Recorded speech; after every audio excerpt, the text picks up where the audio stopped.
Hello, I'm Ravic Hunter, and we are Legends on Paper, an eclectic group of longtime gamers with a passion for Dungeons & Dragons. We're not voice actors, professional gamers, or paid performers. We are regular people just like you, except that we will probably make complete fools of ourselves as we attempt to have fun and entertain. If you enjoyed tonight's production, please follow us on Twitter, and subscribe to our channels on Twitch and YouTube. To find out more about us, please visit www.legendsonpaper.com. And don't forget, most importantly, to tell all your friends. Thank you for joining us on this epic journey as Legends on Paper presents The Greatest Adventure.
Hello everyone, welcome to another episode of The Greatest Adventure. Last session, our heroes made their way from the Dormonts to the Village of Remy, intent on warning its citizens that an undead horde would be approaching soon. Risen by the Lord Dormont himself, whom they had released from his tomb, collecting a horde of undead across the ancient battlefield, intent on marching on Warwick, and Remy was in direct line of Warwick. On the way back, two important things happened. Number one, Nim decided it was time to bond with her oath. And during a late night watch, with only her and Styx awake in the chilly evening, she asked him to witness her oath in exchange for a favor. Styx agreed to do so,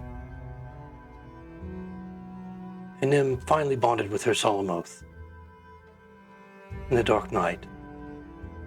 The second important thing that happened was the next morning, after Nim had taken her oath, when a curious fellow suddenly arrived on the scene, looking much like Jolo, except broader and more muscular, but nearly an identical twin of the man they knew. This man's name was Dylan, and he was a provisional temple knight, as evidenced by the white cloak fringed with silver. He called out to a man named Gerwin Pugh. No one knew a Gerwin Pugh. Jolo knew the name. Apparently, it was his own. For whatever reason that he did not explain in any adequacy, he was going by the name of Jolo. But the entire group was more fascinated by this unusual fellow that called himself Jolo's brother. Very arrogant, pompous temple knight that was soon to be taking a testing to become full-fledged knight with all rights and privileges of one that wore the white cloak with gold fringe. To do so, to even take the testing, he had to perform an act of humility. And according to Dylan, he could find nothing more of a humility to himself than to seek out his brother, whom apparently he didn't have a great relationship with, incestuous at the very least, and beg him for a blessing of Suna. After some back and forth, Jolo finally acquiesced and granted his brother the blessing of Suna. Dylan seemed to be satisfied with this, although the humility that he suffered to do so seemed to definitely weigh upon him, stain his honor perhaps, or maybe just his ego. Whatever the case, he traveled back with the group to Remy. And there, as the group arrived late in the evening, with a bit of an interaction between the half-elf Chicletta, the ranger, who had guided them to the Dormounts in the first place, and Styx, quickly calmed by the stern voice of the tavern keeper, Rollo, the group turned in for the night, exhausted and desperately needing a long rest. And that's where we'll pick up with this session. All right. So we begin this session with the party enjoying a nice rest, catching up with their spells and their health and all that sort of thing at the end of a long rest from a very difficult journey to the Dormounts and back to the Village of Remy. And as they begin to awaken and meet together in the common room downstairs of the Dancing Boar Tavern, there's a few patrons that are in the common room. Some they recognize, others they don't. The one that they know, of course, are Rollo, the proprietor of the tavern, his daughter, Marion. There's Chicletta and Arolthian. And there's Dylan. The three of them are sitting together with a middle-aged man who's very well dressed, looks like a noble. Got short brown hair, very muscular physique, wearing fine clothing, and a long white cloak with a golden fringe. Clearly, a temple knight. He and Dylan are sharing the table with Chicletta and Arolthian, and they seem to be in a spirited conversation. Clearly, at least a few of them know each other well. As Hildy and Jolo and Nihilus come down the stairs and enter the common room, Dylan very poignantly is not paying attention to the group, specifically perhaps Jolo, but Rollo, the proprietor, waves to Nihilus. Nihilus, a note was left for you last night. I presume last night or sometime this morning before I came in. I found it with your name addressed to you here on the bar. I don't know who left it, and of course I did not read it. Didn't seem anything urgent, so I didn't wake you. But it's here for you.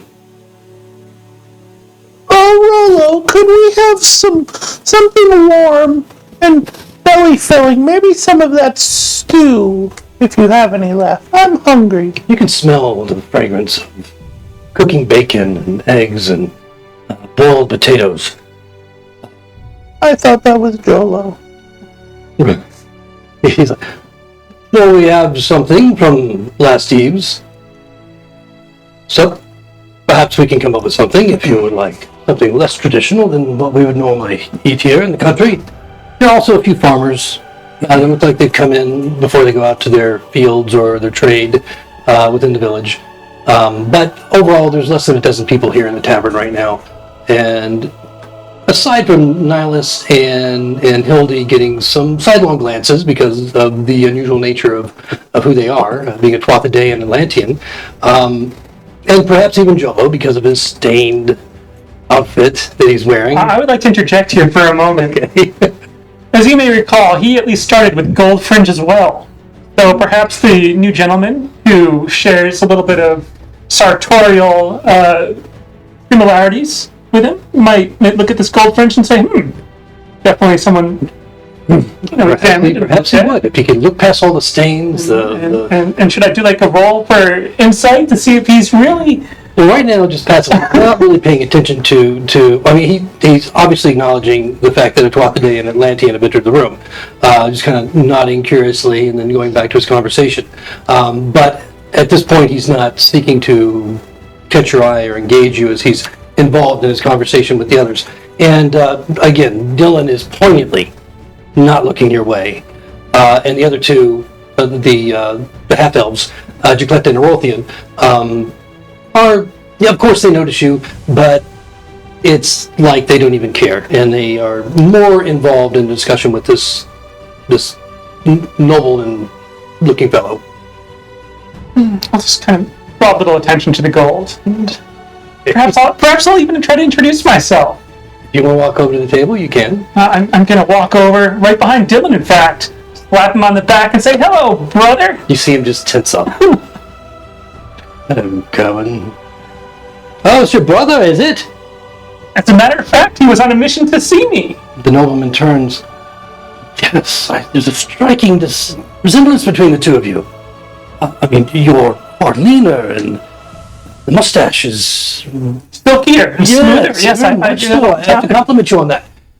Indeed, so. But I can definitely see how you are related. Dylan, why didn't you tell us your brother was here? And he just kind of stammers. You know, he's so shy, he probably didn't even mention the fact that I killed a troll. Killed a troll? They call me Jolo the Troll Killer, as a matter of fact. Jolo the Pink Troll Killer. Impressive. It really is. I like to impress a lot of people. Why don't you have a seat with us? His name is Gerwin. Is there a chair available, or should I have Dylan stand up? I don't know what I should be doing. There is a chair available. Dylan doesn't attempt to move, and you see it he's from underneath the table. He just kind of takes his leg and just slides out into the chair on the other side of the table, pushing it out. You see it kind of go out on its own, scraping against the floor. Oh, look! Please join us here. Is it Jolo or Gerwin? I don't quite... I'm a man by many names. I have a professional name, as it happens. How shall I call you, friend? You can call me Jolo. My brother always does anyway, so it's fantastic. You can just see your brother, just all shades of color coming across his face. In the meantime, Rolo has handed Nihilus the note. Oh, I thought it was my soup. Yeah, and before long, Marianne is there with your soup and your breakfast order, the hot meat and so forth, whatever you ordered. As Gerwin headed over to the table with the others, Nihilus would have walked straight over to the bar and taken the note.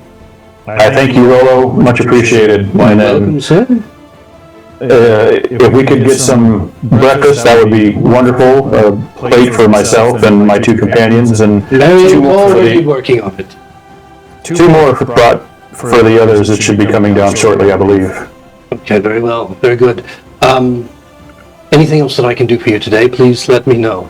And he just kind of goes back to doing what he does behind the bar there. Nihilus, you have to sit next to Jolo and his brother. They're so wearisome. Oh no, Nihilus would have definitely gone to a separate table as far from that one as possible, probably. Hildy will follow. Okay. Of course, it's Team Gel. So Hildy joins you, Nihilus, as you sit down with the note, and Jolo, you find yourself in the middle of this kind of a strange dichotomy of awkwardism and pleasant conversation, whereas you're getting a really cold, dark stare of daggers from your brother, and then you're from this nobleman who finally introduces, my name is Commander Pritchard of the 4th Infantry Division of Warwick, and I'm here vacationing. My family will be here in a day or so. I'm very pleased to meet you. I'd love to hear more about this troll that you say you conquered. And you can see Jacletta and Orolthian just kind of looking at you sideways. Not quite like Dylan is just, it looks could kill, but a little bit more dubious about anything that might come out of your mouth, since they know you a little better than the commander at this point. How does this awkwardness work? Because I've got really high charisma. I feel like I wouldn't even notice. I'm not saying you're awkward. I'm not saying you're feeling. I'm just saying that kind of a tension. It's kind of an awkward tension at the table because of this strange, multiple emotions going on at one time. Well, as I pointed out, as a cleric, as a high charisma character, I like to diffuse tension a lot. So I turn to Commander Pritchard and I say, I'd love to tell you about it, but I don't want to steal the thunder. My brother. I'm sure he can tell you of many of his own escapades. Oh, but that's why we're here, Jolo. Because we're here to share stories. I come here every year, sometimes twice a year, to sit down with Jaclette and Rolthian. We share tales of all of our adventures, the things that we've done, and new and exciting things going on. And of course, lately, there's been dark tidings throughout the kingdom and others beyond.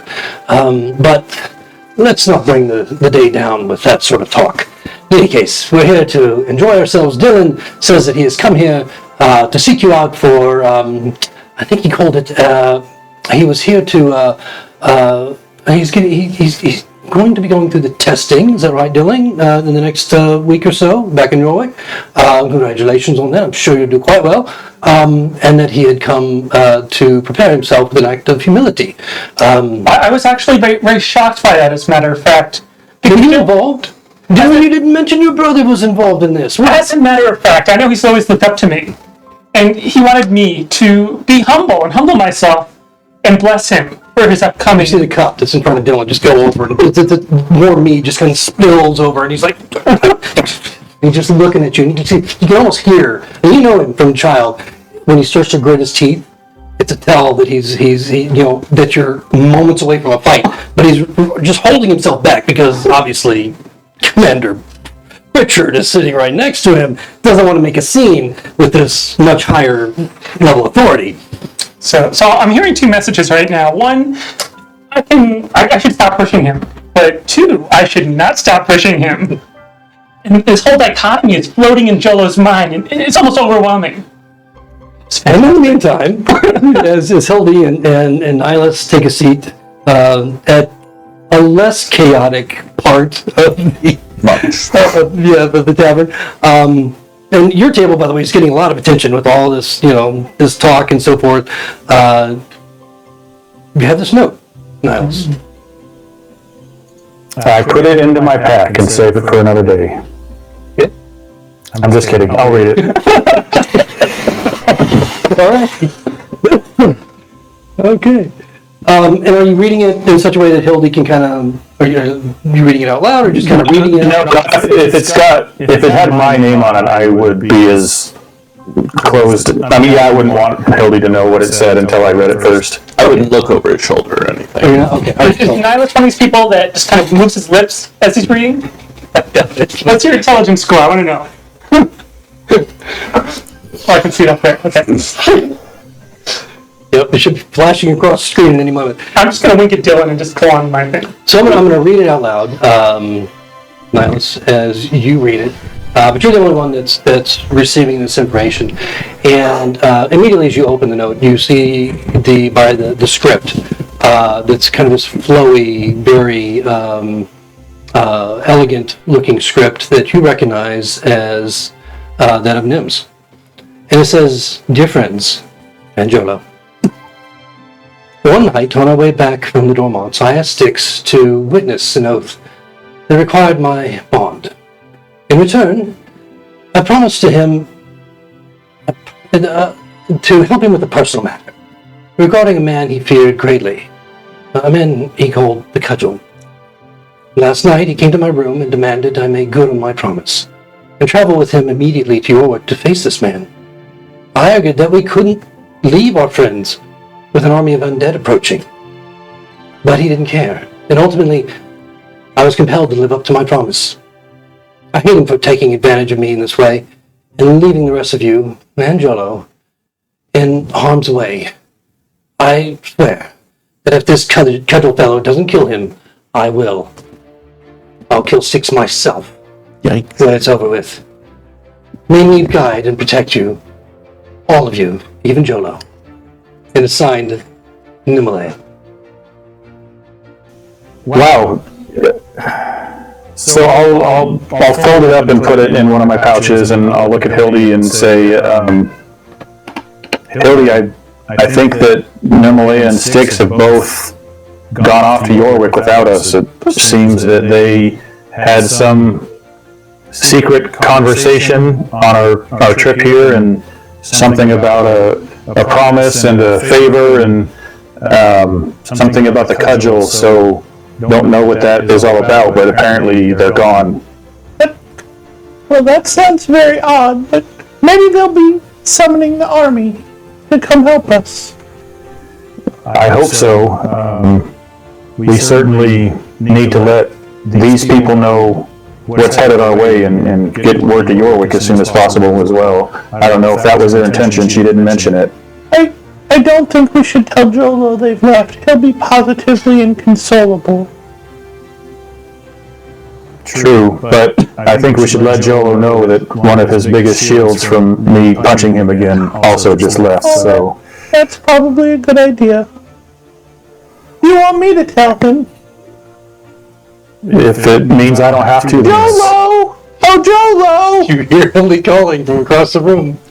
I'm gonna try to mirror Dylan a little bit. I'm just gonna avert my eyes. Nim and Sticks have left, Jolo. What? My two best friends? And just at that moment, two elderly women come through the door. It's Brenna and Jenna. Oh, the two sisters whom you had a very interesting experience with. They were middle-aged last time I said I found them. You ate of them. You ate of them. Yeah. But older. It's like Moses on the temple. And as your eyes meet theirs, they meet yours. A very shrill, high-pitched scream echoes throughout the room. The entire tavern is silent. Commander Pritchard and all other eyes revert over to you, staring as you stop screaming. I'm screaming. Huh. So I'm hoping, I don't think I'm going to be right, but I'm hoping that my eyes will just turn black, not through my own device, and I'm starting to speak in tongues. No, but what happens once you... Maybe I should do that anyway. Once the scream just kind of ends, echoing throughout this chamber, not that... There's only about 12 tables in here, and so this common room is not that big. The end's not that huge. That, you know, it's just not echoing back. And the two women are wide-eyed. Everyone, quite frankly, is wide-eyed. Even Dylan is like, "All right, it's going for you," and you just explode with light. And I mean, you don't physically explode, but as this has happened before, you just basically combust with light. And everybody's like, just shielding their eyes as you just illuminate. There's gasps all around, and the commander's, whoa, what is... wow, that's bright! And what do you do? I'm not in pain. I assume it's like I can see... So I turn to him and I say, well, I've always been a bright boy, but most importantly, I am a priest of Suna. And sometimes... her will and her power just flows through me to a point that I can't even control it. This holy wondrousness that is Suna. I hope this does not offend you. Not offended at all, old chap. That's quite all right. I didn't know you were a priest of Suna, but explains almost nothing. But in any case, wow! How long does this? Can you turn it off? It's just a bit bright on the eyes. I have had a problem with premature elucidation. I see. Oh, God, it's all over me. It's all over the room. It's everywhere. Whew. This is quite the illumination that you have. And are you okay? I'm picking that baseball. No, they can't actually see you. All they see is just this illuminated, it's like the middle of a light bulb, you know, and then the illumination that just spreads out, spilling out through the windows and out through the doorway. The two older women, they just basically turn around and walk right back out. And the other folks that are in there, the farmers, the tradesmen, and so forth, like, okay, I'll see you later. And they start to slowly fall out as well. To click the Nerothian Fae, you can clearly see their expressions. The light doesn't affect you anyway, but everyone else, it's almost blinding. And so it's very, very difficult for anyone to see beyond their hands in front of their face. But for you, everything's very clear. And you can see that they're just like, curious. Both of them have the same expression on their face of curiosity, and a horrified look of embarrassment has just come over Dylan.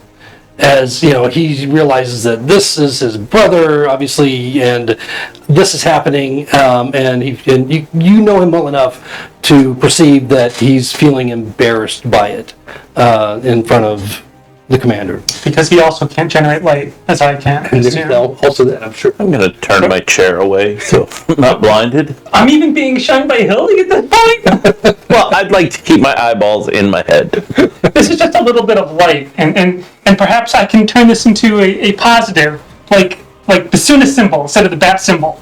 It just spreads out and encourages people to know that help is on the way. And I turn to the commander and I say, well, as I'm sure a man of your stature and years of experience in the field can tell, I'm being very serious right now, and as I feel the power of Suna flowing through me, I must reveal a terrible story that I heard.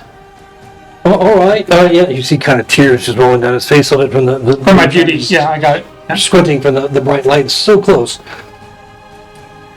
What would you say, hypothetically, in my journeys, doing Suna's goodwill and helping the impoverished, the needy, the poor, the people in trouble, I heard that some evil is afoot. And I'm sure Dylan's going to turn his eyes and get angry at me at this point, but some evil is afoot. And there may have been an incident involving some grave robbery. And I just kind of feel out how Commander Pritchard's going to... Well, the reaction you get from your brother, from Dylan, is just kind of he's got his hands over his face at this point. You don't know if it's because of the bright light or combination of what you're saying. Both of the half elves, the ranger and the druid, are kind of affected by the light, but they're kind of leaning forward as if to hear, to gain more clarity as to what you're saying. Commander Pritchard himself, still battling the light. Like, well, I certainly don't condone it.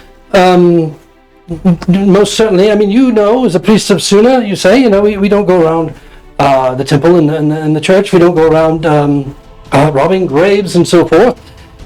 And when it's about that time, the light just immediately dissipates and doesn't just fade away. It just goes out. Oh, good. It almost seems dark in the room, and Rollo's like, "Oh, that's good." Can I have like a tan now? No. You don't notice. Do I smell like chicken baking somewhere? It's still the bacon from the kitchen, but no. Okay. Do you think he screamed like that because I told him Nim left? Nim left? My best friend forever? I told you that, and then you screamed and burst into your weird light I got thing. distracted. Oh, yes, Nim and Styx have left us here. They've gone to Yorwick. Enjoy your breakfast. All over. The commander's looking at Dylan. Who is this? Styx.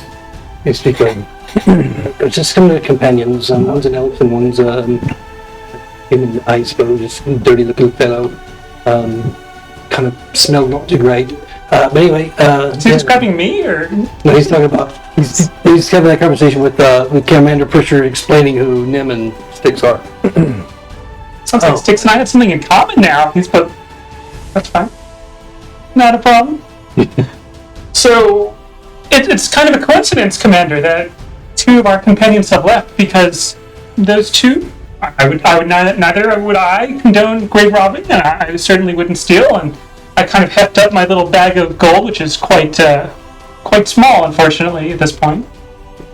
And I say, two fellows who left in the middle of the night, I've heard that they may have awakened some trouble in the tomb of the king who never was. You see his facial features get very, very serious. So do the two half-elves sitting with him. Dylan, he finally taking his hands away from his face when the light went out, just kind of rolls his eyes, going... Please call me Joe. It's a professional setting. Now, while that's happening, Nihilus and Hildy, you guys have just witnessed this whole thing go down over there with the light and the two women that came in and left, and a lot of the people leaving out of the door, and the reaction from Jolo to the companions leaving during the night. What are you guys doing?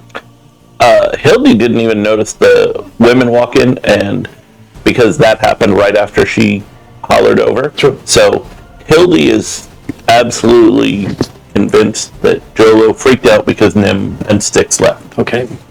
He's now -2 followers. To BFFs. Or BFFs. And I'm assuming that bright light was like the one that we saw previously, correct? Yeah, it looked identical to what happened to Jolo now on 2 occasions. Once in Yeah. the tomb and then once on the way back. Are they getting stronger every time? More They- intense? I mean, just longer? passively, they seem the same to you. To you guys, it's kind of hard to tell because of the enclosure that you're in. But they seem, as far as the proximity to Jolo, seem just as bright as ever. Do you think that just happens when he gets scared, dear? I did happen to ask him about it on the watch we shared several nights ago, and he had said that he couldn't control it, that he didn't know what it was coming from or why it was happening, so I'm not sure if he can. Maybe it's a defense mechanism like a skunk. I have a feeling it's going to get us into trouble one of these days, but for now, I'm assuming that we can hear his conversation at that table. Yeah, it's loud enough. I mean, even though you guys may be 2 or 3 tables away, they're not talking quietly. They're all talking He's not- openly and loud. He's not one to be subtle anyways, so It seems he's already going to get us into trouble with this conversation he started. well, I'll let him finish what he has to say. I'm trying to think of how we should approach this best. I don't know who this new fellow is sitting with the half-elves, but he seems like could be someone of importance, so He's wearing the same cloak as Dylan. Maybe they're related. his is gold, which I believe in this kingdom represents a higher rank than his brother, so I believe he introduced himself as a commander anyways. I'm curious to see why he's here, and maybe we can approach him with the news if Jolo finishes his story. He's very handsome. Jolo is. So back to you, Jolo, as you're starting to explain. So before I do that, in my backstory, I did say that my name was Gerwin Subtlety Pugh. So Subtlety is my middle name.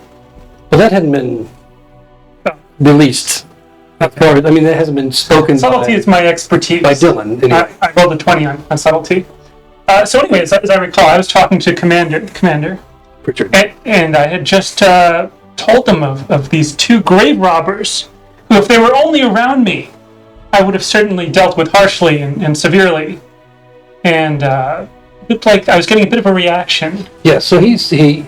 If you pause, then after mentioning the king that never was, that's when they all seem to get serious, except for Dylan, and he just kind of leans forward. King that never was. Stories about legends about such a name been rumored, though I don't know what real weight to put on these rumors, that the late Lord Dormont, centuries late, Dormont was said to be the king that never was, as he claimed to be the rightful king of Lioness in the early days. What do you...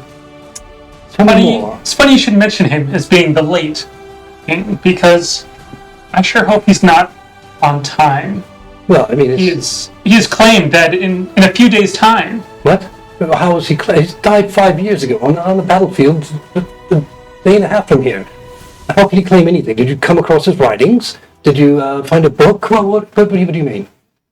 As a matter of fact, I look over to Hildy for help, and I don't think she's helping. Across the room, and you look, as your gaze passes. We're watching. We're watching You know you. what? I feel like I've got to pump up this story a little bit.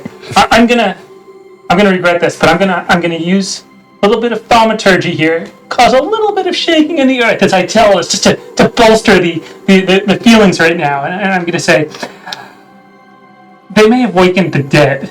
Is that bad?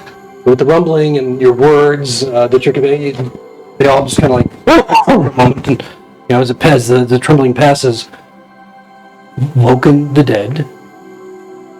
Yeah. So we thought it was kind of bad. We saw the king arise. The king. The king who never was. Oh. Arise in ghostly In form. his tomb. Exactly. You're in his tomb. I was chasing some grave robbers. I see. As it happens, one of my companions had been blackmailed. But where did you find this tomb? Up in the Dormont's. Okay, so you managed to chase down grave robbers who managed to find... They accidentally awoke the king. And let us just say, He's not the king, he never was. we found the... I looked to Dylan. We found the provisional king. He just you see him kind of shrink a little bit. It's just the emotions that are between you guys, and his body language is reminiscent of getting punched in the face shortly thereafter. Just As someone who's experienced getting punched in the face by some of his companions, now I'm staring at Nihilus. I'm taking my turns doing eye daggers at all sorts of people. This is my time to get even. No, I don't like him talking badly about our friends. I may have to speak up. Well, with no one else speaking up, I'll just continue. So the king rose from his grave, and he may have been given this tiny idea that he should conquer all the lands and be the king who actually was or will be. Not really good grammar. The king arose in ghostly form and began raising the dead as his army. careful who you refer to as king. He never was the king. The king who never was. That's who you're speaking of. It's like a nickname. Yes, the king who never was. He seems to be really sensitive about that. Just passively. I mean, it's really obvious that he's getting real tense with the way that you refer to him as the king. You must, not you must, I would hope that you bear with me. As you saw from the light emission earlier, I am a little off kilter today. Oh, for Pete's sake! Commander just gotta pull back. Hildy stands up and walks over. He wasn't chasing grave robbers. No, madam. We were convinced by a crime lord that we would be killed if we didn't fetch him something from the tomb of the king that never was. His blood. Imagine trying to find the blood of somebody that died hundreds of years ago. Well, we had to do that, and he was with us. He wasn't chasing anyone, and our friends aren't grave robbers. They just took things that were no longer needed. And yes, the king that never was woke up, and yes, he started raising an army of undead, and yes, he said he's going to kill everyone in Warwick and Lionsgate. But we probably have a little time because he's still assembling his army. And There our was friends, lots of information to unpack. I believe our friends went to Warwick to summon help. Okay, let's get past the whole tomb and robbing and blood and focus on undead army. Okay, this I grasp, as I'm a commander with the infantry in York. Dylan, are you paying attention? He doesn't believe us. He hates his brother, and he talks bad about him all the time, and that's why he's looking with those little eyebrows squinting down. All right. Please, enough. I just want to focus on this army.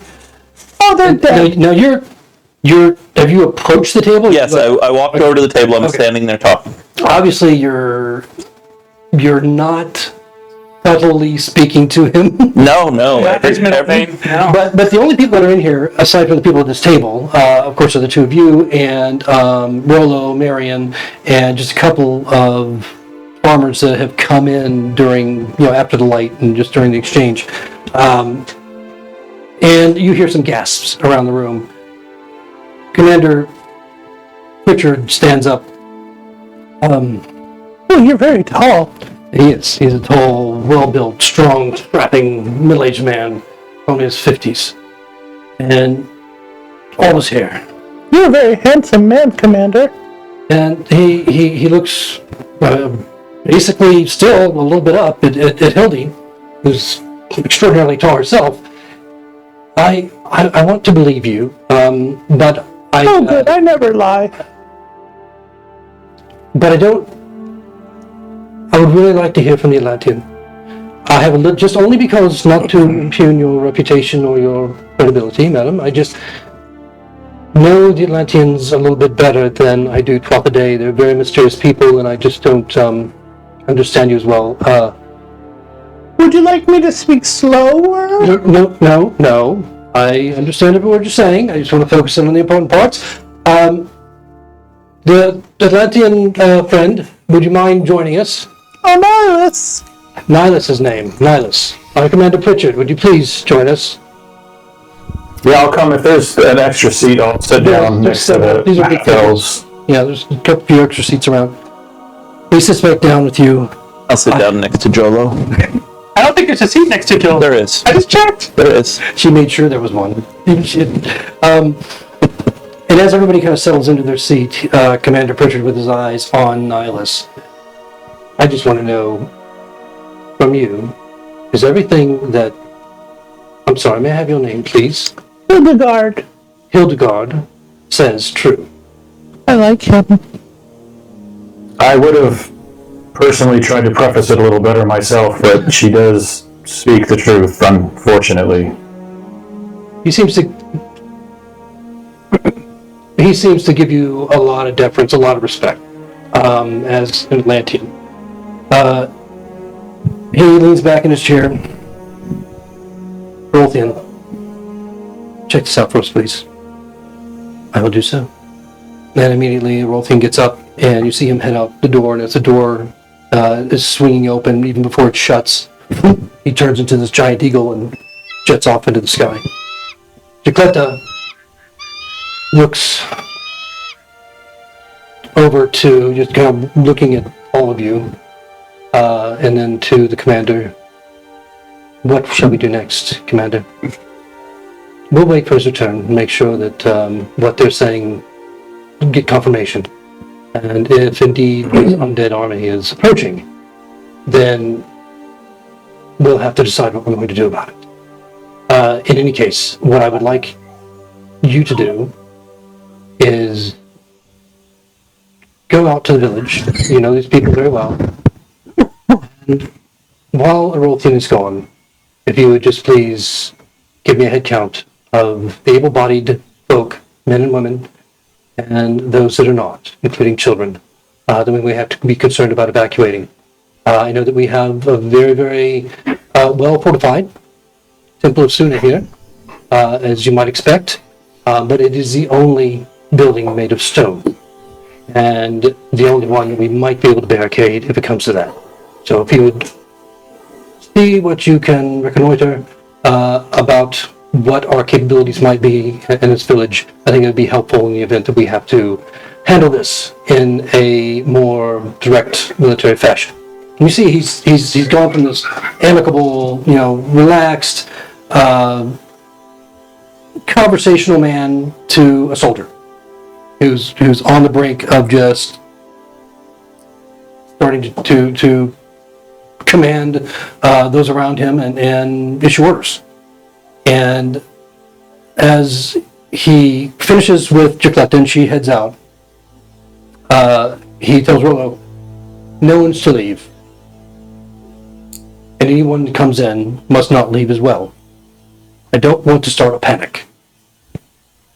And Commander, yes, if I may, would it not be prudent to send word to Yorwick and have, I assume you have men at your disposal there, should we not bring them here? Sounds as if you're preparing to face this army of undead with simple villagers here in Remy itself. That surely you're not suggesting that, are you? I don't know what I have to suggest, but I'm not going to send word to Yorwick until I have verified that what you say is true and it's a danger to us. We may find that their danger is somewhere else. That if there is a horde of undead, an army, as you say, maybe they're going around Remy. Maybe they're going in a different direction. Maybe this is Lord Dormont that is leading them. In fact, the spirit of him may have changed his mind. I don't know. I just need to get facts. Once I have facts, then I can make informed decisions. Until then, it would not be prudent of me to send word to Yorwick of some undead invasion that I cannot verify. Oh, I like the way they take charge, Jello. Can you do that? Yes, That would be nice. well, now I don't know what to do. The same transformation overcomes Jolo, and he becomes a man of all seriousness. Muscles bulging, of course, as usual, but even bulging more. Looking more like Dylan than even Dylan himself. As he readies himself, he steels himself. Now, is Jolo now capable of casting illusions? Internally. Okay, all right. All right, I'm just making sure this is all clear. I did like a perception on what I was thinking a couple episodes ago, but that's fine. That's awesome. Just never insight yourself. Yeah. Or just roll really poorly, and then it's reality. Yeah. So Joe is pumped up. He's ready. He's eager to help. And you note that Dylan has also gone through a very similar transition, although he hasn't spoken out. Yeah. He's looking very soldierly at this point. He's no longer just cringing from the things that you're saying, as he is sitting straight and straight back and stiff back as he can, next to the commander, almost as if he's preparing to take, imminently take some orders, some direction. And I seize upon this moment to build some brotherly love, and I say, wow. Maybe you'll get some stance of your own from some battle, but don't worry, hide behind me if you get scared. That his posture doesn't change, and you give him credit for that in your mind. But just internally, you can see the flames just rising, behind his eyeballs, and it can just cause for some concern that if you were ever left alone with him. There's a vein in his forehead that's about to burst. Yeah, I'm getting even a little bit, but I don't want to get to actually have a heart attack. I feel like that'd be a little overdoing it. But I can have my fun. Like I said, it will probably take a royalty in a couple hours to fly there and back. It's not like going through the forest. He'll fly over. He flies very quickly, and he can see a very, very good distance into forward distance, and so he should have at least some information within the next couple of hours, and then we'll be in a better position to make some decisions. I do feel the need to warn you, Commander. Yes. He's not very brave. When Jolo was possessed, him and the girl, they ran away. No, I didn't run away. No, not you. When you were possessed, Got it. the Eagle Man and the girl over there at the bar, they ran away. They got scared. He just kind of he looks at you, listening to what you say. I don't lie, Commander. You don't see a lot of. He seems very dubious about what you're saying. You could ask the Atlantean, since you don't believe the things I say. Well, he didn't say he didn't believe you, but he looked. I could see it in his eyes. It's obvious, but that is not something that I can pursue at this moment, as we have greater issues at hand. I'm going to go back to the cottage that I own here in the village and take inventory of what I have in terms of at my disposal, in terms of what weapons I bought, any thing that might potentially turn the tide if it comes to that. So please, no one leave the tavern. I have a sword if you need to borrow it. I have my own, thank you though, but I appreciate that. Is she wearing it, like openly? It's a short sword, right? Short sword. Okay, he kind of eyeballs, well, as he stands up, kind of eyeballs and just, nods. He's very polite, just... It's like, yeah, old lady. You can see he doesn't have a weapon on him at all that you can see, and just wearing nice tailored clothing, but he's obviously not here expecting to have to defend himself. And he slowly rises from the table. Dylan, will you come with me then? But yes, of course, absolutely. And the two of them get up and begin to head toward the door. Dylan just kind of turns his head before, as he passes you, Jolo, and he just gives you this look and mouthing the words. Oh, now I'm getting nervous, so I call out to the commander. Dylan and I will do whatever we can to keep you and your men in this town safe. Remember our last name. When it comes to fighting, Dylan and myself, pew pew. It's our last name.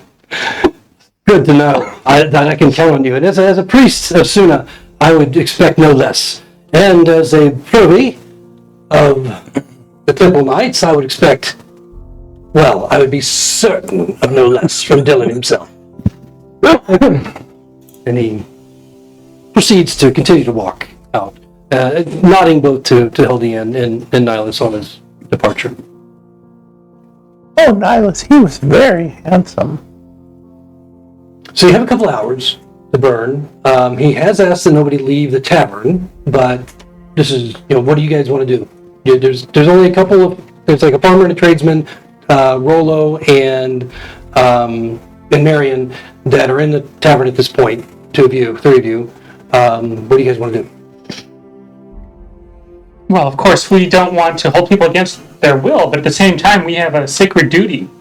So, can I perhaps inspire those in the tavern, not my friends, not my followers, but the others who are lingering around, and get them psyched up for what we are about to do, this greatness. How are you going to do that? By a thrilling and inspirational speech. Okay, all right. Well, let's hear it. Oh, I couldn't just roll for it? You could, but I mean, there has to be some. What would the fun be in that? You can do both. Ladies and gentlemen. Yes, okay. I think that covers most of you. Two ladies. Ladies and gentlemen. No, ladies and there's Hildy and Marion. Those are the only female. We're the ladies. Yeah. What about the demure woman who's been serving us? We just said Anne Marion. Oh, okay. I'm not very good with names. I forget them often, but remember that she's demure. Ladies, apparently you forget your own. I have so many of them. How do I keep track? As an aside. But anyway. Just as an aside, I've got another name coming up. But anyway, ladies and gentlemen, many of you know me. Are you I'm sure standing, all of you. by the way? You standing? Well, I don't want to get out of frame, but yeah. No, but when you're doing this inspiration. Jolo standing. Do you think Jolo is going to stand? He's going to be on the table. He's got to Okay, all right. Even better. So he has to stands up look on the down table. upon his flock. Telling you know what? This calls for a little thaumaturgy, a little razzmatazz. Okay. So I'm gonna have my booming voice. I already used As Joe gets up on the table, Nihilus is going to walk upstairs. Hildy heads upstairs. We're done. You know what? I want to check this table. Is it solid? Is it going to tip over when I'm Very standing up? solid, well built. Oh, much like Jolo. Okay.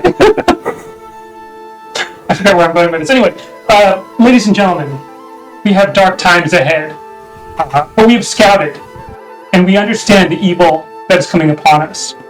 I ask that you stand with us, and that you prepare yourself, you steel yourselves, so that you can stand against this evil and protect your homes, your families, and your friends. Roll a performance. That wasn't so bad. Too bad I missed it. I think he said roll a performance with.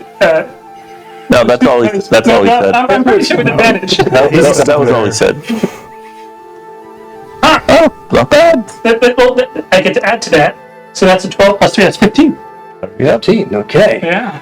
Even I'm inspired.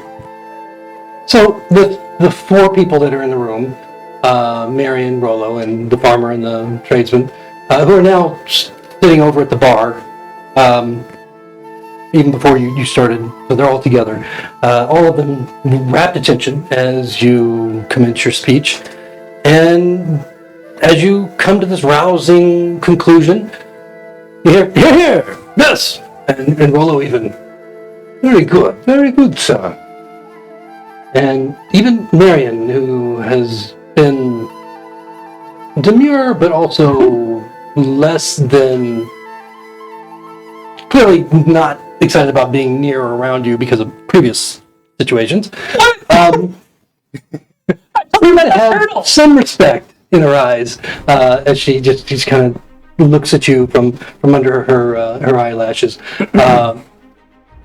You seem to have inspired them. Point of order. She has some respect. If you read with the word some, it means the same thing. She has respect, but it sounds better. Can we retcon that? She's got respect? If you like. Okay. We'll leave it up to her and I to determine what level of respect that is on the chart. Okay, she has a lot of respect for me. Got it. So yes, as you embrace them all. In her defense, it's probably more respect than Nihilus has. Aw. That's because you missed the rousing speech. I'll give you another version later. Don't worry about it. So is anything happening during this 2-hour period or so? Yeah, I was going to ask a couple hours. Right. So what's that? Yeah, so Nihilus would have gone up to his room when Chobo started to get up on the table, and he had every intention of giving Nimalea the boots that he brought out of the tomb, since hers got all jacked up, but considering she's already headed off to Yorwick, he'll try them on, see if they fit, and he'll take a look at the sword that he pulled out as well. This is probably the first time he's really paid attention, and just give it sort of a long, very pensive, kind of several times over, just to see the quality, and if he can maybe feel it in his hand, see if it's something he might even bother using. It's probably bigger than he would like, but Nihilus has like shack-sized feet. Well, the boots, although they look small as you put them on, they size themselves to your feet. And you immediately realize as you form a connection in your mind that urges you to basically attune to them. So clearly there is some magical property that they have. The sword itself, it looks like a masterwork sword, long sword, but it doesn't have that same draw. So it may or may not be magical, as far as you know, but if you do want to attune to the boots, it'll take you, what is it, an hour or a short rest to... it's an hour, I think, yeah. So yeah, I mean, if we're just sitting in here waiting and we can't leave, there was probably some things in town he'd want to do, but he'd respect whatever the commander said, and just stay up in his room. He'll attune, I guess, mechanically to the boots, and he will he'll pull out that odd geode-looking stone from his pouch again, and just kind of lay back in bed and stare at it for a while, and just kind of think of all that's happened over the last several days and how they got into this mess, and try to come up with some kind of plan of how they might get out of it. But he'll stay up there most of the time in contemplation. Okay. So the boots, as you attune to them, you become aware that they are boots of the Winterland, and so that gives you some resistance against cold, and also allows you to travel within very, very cold climates without being affected by the weather, and some other details that you can look up on that. Cool. And as you're kind of you're laying in the bed, looking at your geode, and you feel yourself kind of drifting off a little bit. You're not sure if it's just part of this almost dream state that you're drifting off into or real, but you suddenly hear this.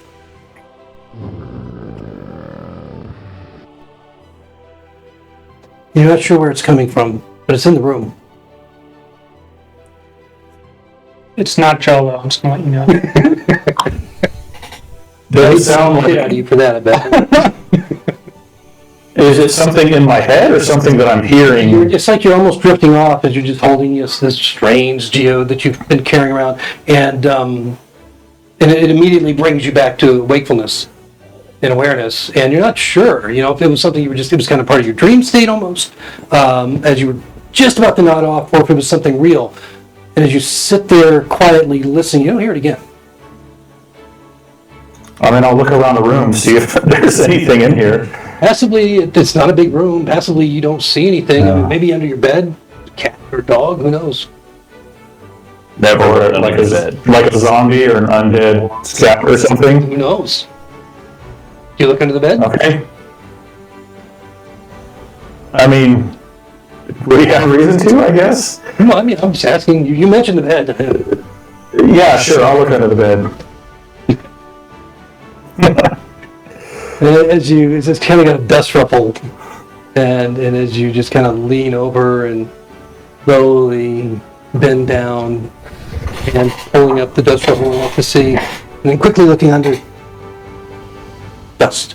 A little bit of dust, but it's empty. You don't see anything. Maybe that's the sound Dust Bunny makes. He's gonna have to roll for initiative. It's the best. Yeah, well, he'll recall several weeks prior to the last time he had a strange sensation with that stone and just kind of shake it off, I guess.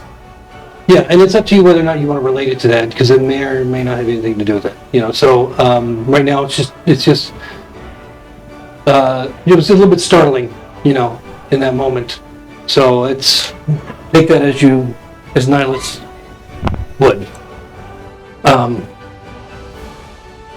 Anything else? Yes. Would you like to go first? Or? Hildy's taking a nap. Okay. You're not having any. You're good. You're feeling calm and relaxed and although you haven't been up very long, it's been a very exciting morning, and nothing strange is happening. I'm a little upset that Jolo tried to throw our buddies under the bus. That you may be stewing on, yes, of course. But I think it best to sleep on it. In fairness, they did rob the graves, and I was following them, and I did not rob the graves. Over the course of time, I'll get back to you in just a second, but over that course of time that you're in there, there's more people coming in. And Joe, you being down in the common room, I'm stuck. There's another 3 or 4 or 5 people coming in that are, immediately being advised as to current situation. And of course, told that, Rolo's seems to be very well respected. He's a big guy with a deep voice that they seem to respect. When he tells them that they can't leave, even though some of them kind of complain a little bit that they got to go do this or that or the other thing. But once they hear the story about what's going on, from the involvement of Commander Pritchard and this Atlantean and today that's upstairs, and then you're standing there. Rousing speech. It's like Hotel California. You don't have to stay during that entire period. I'm just saying that's what's happening in that time. So I want it on the record that Jolo had indeed said that he was following those others. I was following. Actually, he said he was pursuing grave robber. No, the last thing he said was following. So I just want him to remember who was following who. Well, I was following my followers. I think Nihilus is like yelling through the floorboards. Okay, we're going to talk about 360 management reviews later on in our Matrix meeting. But moving past the managerial issues, I'm going to just quickly speak to Rolo. So I'm going to be right back to just continue to man the door in the excellent way that you are currently doing. And as we had established before, last name Q, first name Gerwin or Jolo, whatever, and middle name Subtlety. And I act subtly, I fight subtly, and I think subtly. And you probably remember the last thing that... Are you trying to persuade me? He is. I'm thinking subtly. This is like previously clear on Legends on Paper. Gotcha. Anyway, so Nim left with a note not addressed to me. She was my... Well, you don't know anything about that. Well, I know she left. Yes, you know she left. And I know they found out somehow, so I'm using like deductive reasoning. That's reasonable. But it didn't come directly to me. That's kind of odd. We used to be close, right? Yes, I mean, we were like this. And then there was another person who was my actual current BFF. That meant something. And he said absolutely nothing. That's weird. Can I go up to their rooms? Yeah. And I feel like I should knock beforehand in case there's anyone in there, like they put someone else in those rooms, and just do a little searching around, see if they left anything for me, any kind of message, any kind of... Yeah, sure. No. Yeah, let's do that. And I'll start my current BFFs. Okay, so you know where the rooms were, so there's no trouble. Did you want to go to the room that Styx was in, or? Yes, Styx, my current BFF, but I'm going to knock first. Okay. When you get there, you knock on the door. No answer. Okay. I know I'm going to regret this. There could be something underneath the bed, but I'm gonna slowly open the door. It's unlocked. Can I see? Is it dark? Is it? No, I mean, it's just, the window's there, the curtains are drawn open. The room looks as if it's not been used at all. The bed doesn't look slept in. Never slept. And the curtains are open. The windows, they can be kind of slanted open a little bit to let some air in, and it's a little bit chilly as you walk in. The hearth is not lit. Was it ever? Is there anything like burn documents in the hearth? You can check that. Passively as you walk up to it, you don't see anything like that, but you can do a investigation. Wow, I'm on fire today. I mean, not literally. 19, 16 plus 3. That's pretty good. You don't. It looks like it hasn't been used at all in the last 24 hours. So it's obviously cleaned up, by the staff.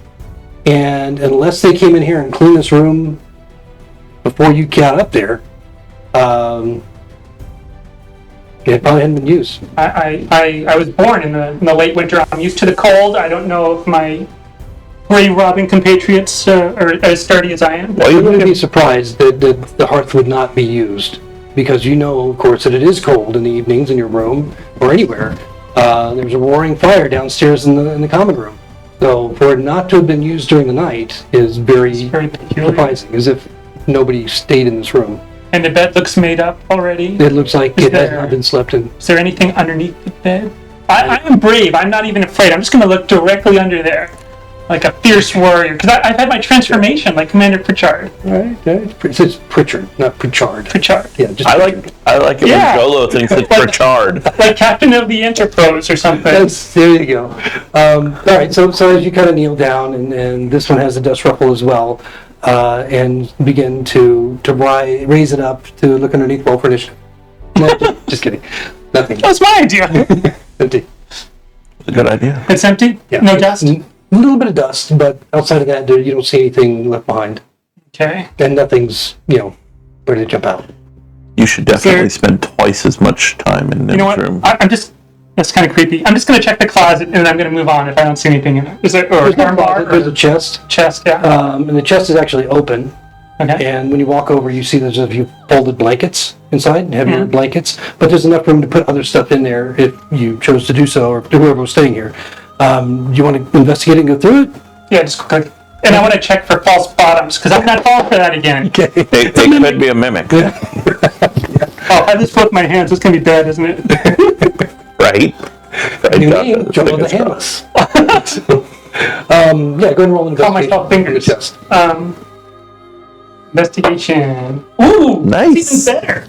19 plus 3, 22. Okay. He's on fire with the rolls I tonight. really am. Good. I've been using it. I've been holding them all up till now. I'm going to touch that die and ruin it. So you find 4 folded blankets inside, and underneath them, the bottom is solid, but it's just completely clean. And you recall, based on that roll, I'll let you recall that when you first entered your room for the first time in this inn, tavern, whatever, that was the position the chest was in. So as if to show whoever's coming into the room that this is what's in the chest. And so it looks like, with that great roll, it looks like the room is exactly as it would be when a new person comes to reside in it. So the only thing I can think of is that there must be even more evil afoot. There must be some secret evil who kidnapped my friend and took him away from me. But I will reserve final judgment, until I just check Nimalea's room as well. Starting with the fireplace. So you go to the door. You don't knock this time. You just go right in. No, I'm knocking. Okay. I know your mind works. No, you don't. You wish you did. Should I go like this? Are you decent? There's no answer from this door, except that when you do knock, it kind of creaks open a little bit. It hasn't been fully closed. Okay. Wait a minute. I just realized something. Is there a keyhole? Yeah, of course. You received a key to your room so you can lock it. Okay, I'm gonna look around, see if there are any old women around. Is there anyone around me, behind me? No, Sneak this, about? you're in the hallway. There's nobody else. Okay, so no one's going to accuse me of anything nefarious if I look through the keyhole and I see. Now you've already knocked, and it's moved a little bit, so you can't retcon back before you. No, I know that. Okay, so now it's kind of at a weird angle. So you could probably just as easily look. That'd probably make more sense then. How about that? Yeah. The door's halfway open and he's gonna look through the keyhole. Well, do you that might think look that has odd. It'd probably look more nefarious. I'm trying to like mess with the people behind the door. They won't know what to think. Passively, as you look by, you look through the crack. It's only about that wide. The room is dark. You can immediately smell the. It's cold, but a little bit warmer than Stick's room was. You can smell the evidence of the hearth has been used recently. But it's too dark to see a lot of detail without opening it, because obviously here the curtains must be closed. Let's say hypothetically I'm a light cleric. Okay. Could I touch the side of the door and then I'll just burst out in light and then I'll be able to see everything? You mean like you did downstairs, or are you casting a light spell? Casting a light spell. Oh, okay, yeah. Yeah, if you want to touch the inside of the door and illuminate. Let there be light. Okay. Yeah, it illuminates the room. And what you see is a room very much like the one you were just in. And this one, the curtains are closed. You can see that the chest is closed, and the bed is in disarray, as if it's been slept in. Or if there was a struggle. A snuggle struggle? No. Oh. Like okay. just somebody killed Nim in her sleep. It'd probably be blood, right? Do I see blood? Not if like, they strangled is the her. whole room covered in blood? Passively. Passively, no. Passively, you don't see any blood. But again, you just illuminated this place, and so you, looking at the floor, looking at the bed, you don't see So Watson's not helping me at all. blood. Clearly, as a genius, Jolo is looking at the chest, and that's a clear. I mean, the fireplace is different, but the chest is really different. Can I stand behind the chest and open the lid? Yeah, if you move it forward, because it's against the wall. This is a mimic. If you want to pull it forward, Yes, a little bit. so it's a big chest, about as a good couple feet wide and easily a foot and a half deep. It's made of heavy wood, but you could We talked about Jolo's muscles before, and they're getting bigger now. But even Jolo is probably strong enough to move this chest. It's not, So, Hey. so you want to pull it out? Is what you want to do? Just slightly. I don't want to stand in front of it as I open it and then have a bunch of arrows going to my face. Gotcha. Or Okay. scorpions, Yeah. So you pull it out about a foot and then bees. stand behind it. Yeah. Okay, and pull up the lid. Yes. So it's Hold opening it. away from me. Okay, so it pulls up easily with the kind of a creaking noise, and you're holding the lid in your hand. Okay. It's not off the hinges. It's just Yeah. Just So now hold I it. can walk around while it's open. and that's when the arrows come. No. Jolo is such a coward. Then inside you see a couple of blankets that it look like they've been. There may be more blankets underneath, but you see two blankets that look like they've been just shoved back in there. I shake them The out. only reason you really realize that they're two different blankets is they're two different colors. I shake the blanket. Does anything fall out? Okay, you shake the blanket. Roll a perception. Scorpions. Wow, did you see that? Natural 20. Wow.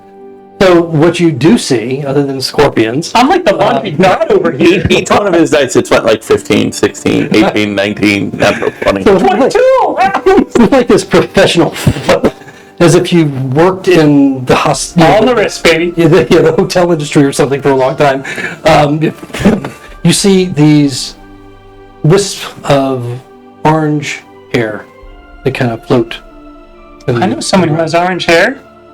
It's all coming together now. It's just they're not like clumps. They're just like individual strands of long red hair. I'm going to regret this because it's going to be dissected in many different ways. But can I pick out a couple of the hairs and take You're so them? pretty. They're on the ground. You can pick them up. Okay. You so professionally flip them out of there. You saving them for a voodoo doll, or? Thaumaturgy is something that I've been making use of so far. Not that kind of thaumaturgy, but I believe Toll the Bells, Toll the Dead is thaumatologic. Right after you do that, you roll perception. Well, you roll perception, and then Just as you flip the towel, you hear a noise from the doorway. As you see the few flicks of hair hit the floor, you hear like the scuff of a shoe at the doorway behind you. Like, Why are you looking at me? It's behind you. some guy is like walking and he just scuffs his shoe against. You want to look? I think it'd be weird not to look. Okay. Yeah. I'll take a look. Maybe I can be like, hello, my name is Jolo. So as you turn, Do you know how to spell overthink? Yes. Okay, Well, let me look it up first, though. as you turn, you see a heavy-set, middle-aged woman in collar clothing, and she's wearing an apron, and she's standing in the doorway with her arms crossed. Are you replacing me? I'll let you say roll initiative.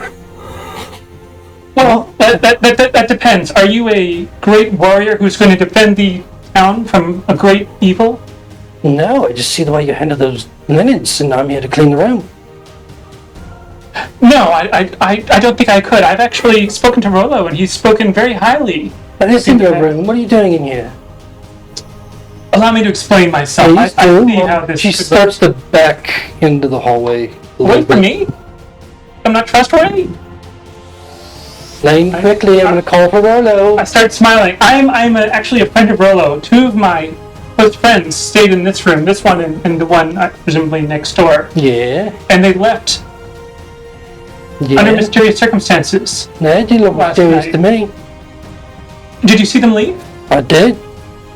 Did they look okay? Were they injured? Were they being pressured by a third party? Oh, the redhead one looked angry. Yeah, that's usually what she looks like. Yeah, the other one had his hood up. I'm pretty sure it was a man. He was kind of short, Did he have a bit of a foul stench? a little. Yeah, I didn't come that that's not close something to as well. But the elf, beautiful woman, but she looked very angry. Did they leave a message for me? My name is Jolo, by the way. I am the waiter brother of a provisional knight who is off with Commander Pritchard. Yeah. Alright, so, no, I don't know about any message. I have to talk to Rolo about that, but why are you in the room? I want to know if they had left anything for me. I was very Why did they leave sad. it in their room? Well, this is the lady's room. The redhead, why would she leave something here in the room for you? It sounds very suspicious. They left suspiciously, and that is why. More persuasion. Persuasion. Here comes the one. Here comes the one. I can feel it. Oh, isn't that? 10 plus 15. Okay. It's like a rousing speech. So you're looking for your friend then? For both of my friends, one closer friend, you could almost say best friend forever, and the other one had potential, but unfortunately I didn't. don't care. I saw them leave before dawn. I was just arriving before Rolo did to prepare for, what I do here. But yeah, they left before dawn. But if they didn't tell you, I don't know what to tell you about that. Maybe it's just, was it like a three-way thing? Maybe he took her as a lover and then spanned you and... It was a one-way thing. My platonic love spreading. I wasn't born yet, but my I platonic just love. need to clean the room, so... I'm gonna make you an offer. How about this? I don't know if you saw can't anything refuse. else. I'm gonna act in goodwill, as you know. I'm a priest of Suna. Are you? As a matter of I fact, didn't know. You're just so dirty. I wouldn't expect you to be... I'm a man of the priestly. people, and I've been dealing with some very dirty But why people. even... It looks like you've been rolling around in something, maybe we could have your clothes cleaned a bit? Oh, sure. I'd be happy to sisters, I'll have provide. them come up and help you. Oh, you know what? They did a terrible job last time. Oh, no, they're Yeah. great. They're not, One of my friends had egg on his face by the end of it. Oh, it God. was very embarrassing. I will offer.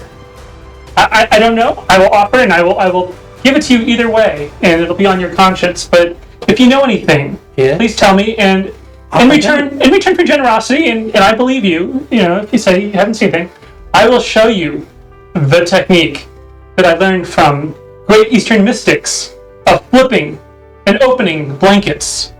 I believe you saw part of that just a few moments ago. Yeah, it was impressive.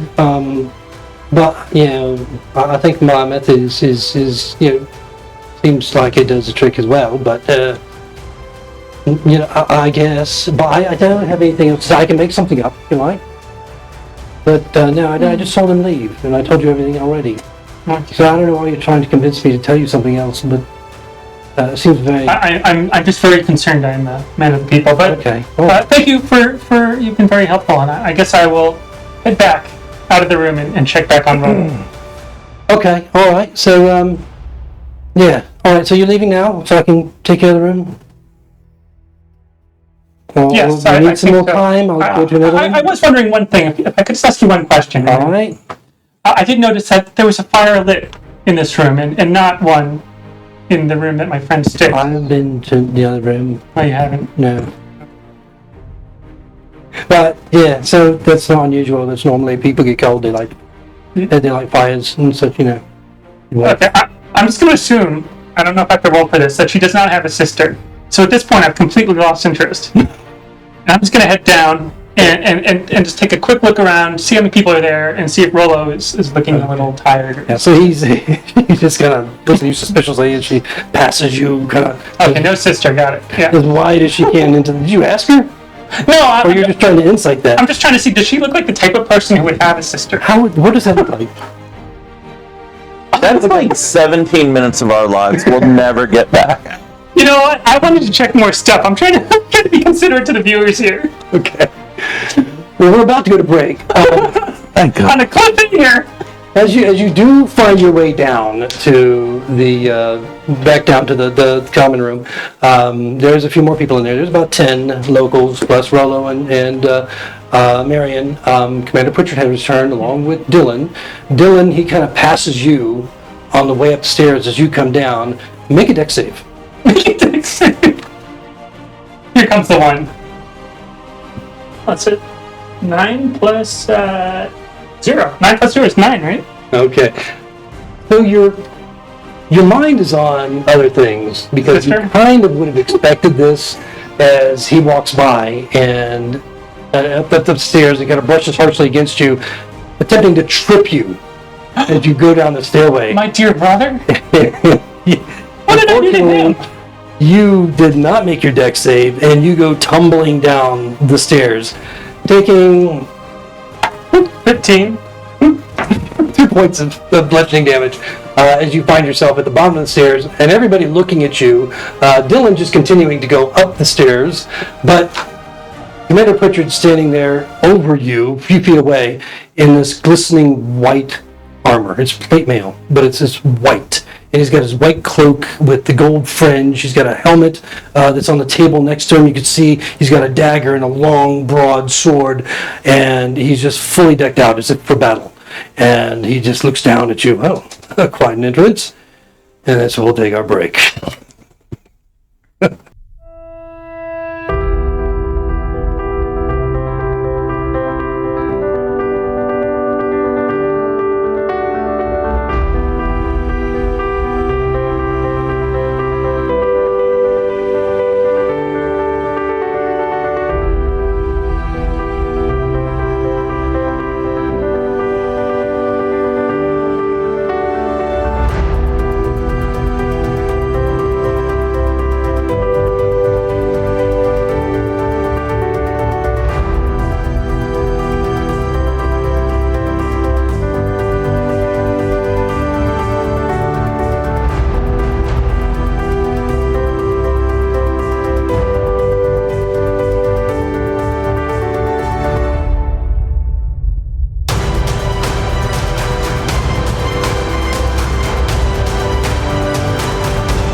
All right, so welcome back, everyone, as we return to this session with Jello just taking the tumble down the stairs, courtesy of his brother, Dylan, quite maliciously tripped him on the way up as Jello was coming down.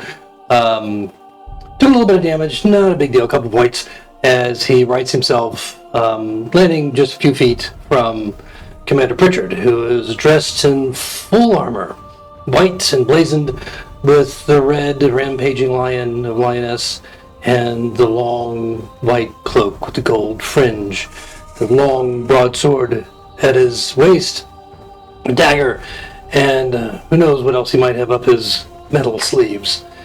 A little bit surprised and amused at Jolo's entrance.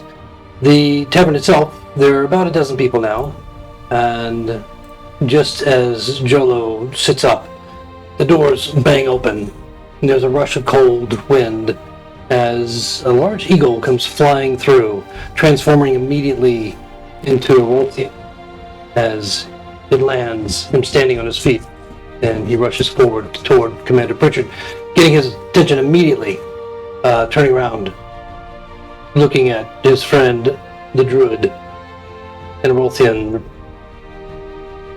saying, in quite a dour tone, "Everything they said is true. The undead rising from their graves on the Dormont's. There's a specter of some sort that might be Lord Dormont's spirit, and a flaming steed that hovers above them, currently moving north. But they seem to be zigzagging across the ancient battlefield. There are dozens and dozens of undead that are following them at a slow, awkward pace. Don't think I've ever seen one out in the daylight. But it's quite overcast over the Dormont's right now. It looks like a storm is coming. It should be here by this evening, for that matter, if anyone were to care. But we may have maybe 4 or 5 days before they arrive, if they're building a substantial force. We can raise that many. I'll have to keep a watch on it. But what's important is that the tale is true." Commander Pritchard turns back to Jolo, who's still on the floor, reaches down his gauntleted hand to help bring you to your feet. Thank you, good sir. As it happens, I've been training my brother. I'd like to make sure that he's safe during this campaign, and I taught him a couple tricks, and perhaps I taught him a little too well, hence the fall down the stairs. Yes, sorry to see that, old boy. It looks like you're well enough. Are you injured? Oh, I fought through much more than this. I see. For instance, when I took down that troll, we probably don't have time to talk about it. But we will at some other time, I assure you. I would like to hear more about it, and your other travels as well. Plus more about whatever it was that occurred. Oh, the two sisters, yeah. No, they brought the specter from its grave, from its tomb to begin with. Oh, yeah. We'll get into that later. Right now we have the pressing issue of how we're going to deal with these undead creatures. But at this point, if you want, Nihilus and Hildy, you would both realize that it's been a couple hours, maybe a little longer. If you want to join downstairs, or if you have other things that you want to do. Sounds like a plan. I'm sure we heard the loud clatter of someone falling down the stairs. Yeah, you would have, no doubt. It might have startled you a little bit. Maybe I was sledding down the stairs on my shield, in Home Alone or something? No, that's not what happened. Yeah, your shield went one way, you went the other, you just tumbled. It was a 9. Sorry. Could have been worse though. So It was a mighty 9, not a weak 9. no, yeah, yes. Yeah. So Hildy and Nihilus appear at the top of the stairway, and you see the people gathered there. Jacletta is just now coming in through the door, and you see everyone that was there before, except for Dylan, whom you didn't see. You didn't pass in the upper chambers before you came down. Commander Pritchard, his eyes, rise to the two of you at the top of the stairway. Atlantean, for the day. It seems that the stories are true. And You mean like we told you? Yes, madam, like you told me, precisely. Not good to doubt people. No, but it's good to verify. Trust but verify is my motto. And we'll have to do some planning. You look very handsome in your armor. Thank you. I've heard that before, as a matter of fact. But coming from you, it's just quite impressive, as you seem to... You've probably seen quite a few. But anyway, I'm getting on track. Thank you. He seems a bit awkward. He seems... With Nihilus, he seems more respectful. With you, you actually passively get the impression that he's a little nervous. You know what it is? I'll tell you what it is. I know what it is, but you tell me. It's her rampaging beauty. It's you get like someone who's fairly beautiful, and then you stick him near a very beautiful person. He looks ugly. Well, as the charisma guy in this tavern, you stick the commander next to Marion's me. all right. What's that? Marion's all right. She's pretty. You She's do Look, he's demure. I'm charismatic. but you do understand that charisma has absolutely nothing to do with your looks. That's not quite how I would describe him. If you look up the definition of the word, it kind of fits. Anyway, didn't mean to interrupt. Carry on, sir. Yes. If you all will join me at the table, we will make plans for how we're going to deal with this scourge that's approaching. And he goes back to the same table that he was earlier, with Jacletta and Erolthian joining him. Dylan still hasn't come back down. What are you guys doing? I'll wander over to the table where he's sitting. Okay. Right. So as you all gather around, Rollo rushes over with drinks for all of you, and himself. The dozen or so town people that are in the tavern kind of crowd around, curious. Commander Pritchard doesn't seem to be bothered by it, but he does make one comment before he starts talking with the rest of you at the table. If you don't mind, again, we'll keep everyone in the tavern that enters for at least a little bit longer. I don't want any rumors or any panic in the streets of our village. So if all of you will just pay attention, we'll have a plan, and you'll be able to communicate that to the rest of the citizenry. First, Jacletta, what have you found out? What is our position here currently in the village? Jacletta has a paper that she has, is more like a torn piece of parchment, and you can see a bunch of small, tiny little scribblings all over it, and they're not all just in nice, neat lines. They're just like in jumbled areas here and there, but it seems to all make sense to her. And she goes over the numbers of able-bodied folk that she believes might be able to help defend the village if it comes to that, and the people that need to be evacuated because they're old or unable or too young that they want to evacuate. The Commander Pritchard takes that all in and turns to Erolthian and asks him, what do you recommend, my old friend? As you've seen the numbers rising, and you could probably guesstimate as to what we should expect in the next few days if they're coming with a sizable contingent. I would expect 300 or 400 of them in the next 4 or 5 days. If they wait that long. If they waited longer, it could grow by another 25 or 30 per day.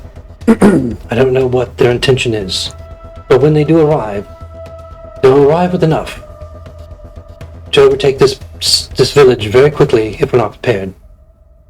I need to go to the Enclave and warn them. I'm not certain that all of these undead will be heading in this direction. Some, it seems, to be clustering over toward the north a little bit. And I don't know if it's a staging area or what their intent is, but it certainly might indicate a pattern of movement toward the mountains if they intend to invade the Enclave as well. So I will be warning the druids, and perhaps they can lend some help before they arrive. Sounds like, I would hate not to have you here, but I understand your first duty. May sooner go with you and keep you safe. And Orothian stands, and unless you guys interject with him in any way, he begins to head out the door. I'll just make sure to catch his eye and just give him sort of a deep, respectful nod. And as he gets up, he nods to the commander, of course, who apparently they're friends. Jacletta, he puts his hand on her shoulder, and you see him squeeze tight. And then to Ildi and Nihilus, both, a measured nod as he turns and walks out. And as he gives Jolo a hug, Jolo will give him a half nod. There's a lot that goes on inside Jolo's head that doesn't really happen, but, there's another story there. So much. Yeah, we're going to publish the Book of Jolo at the end of this. It's going to be great.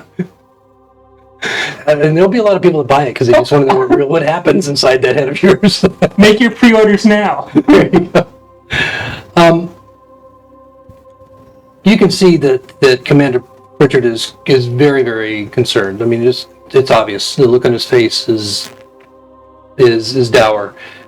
About that time, there's a noise at the top of the stairs, and you see clunking down the stairway. Dylan in his bright silver armor with the silver fringed white cloak of the Provisional Knights. And he comes down steadily and joins the table, sitting right next to Commander Pritchard, seat that was saved for him. How can I help?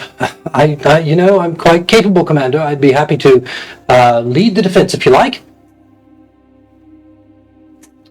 My boy, you're Proby. You know that you're not allowed to lead troops until you've passed the testing.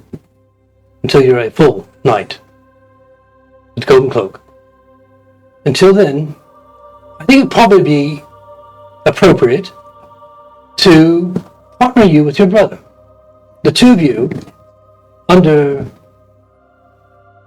Should I call you Jolo? I'm still confused about the whole thing. Jolo, Gerwin, what would you like to be called? You can call me Jolo. That is my official working name. Gotcha.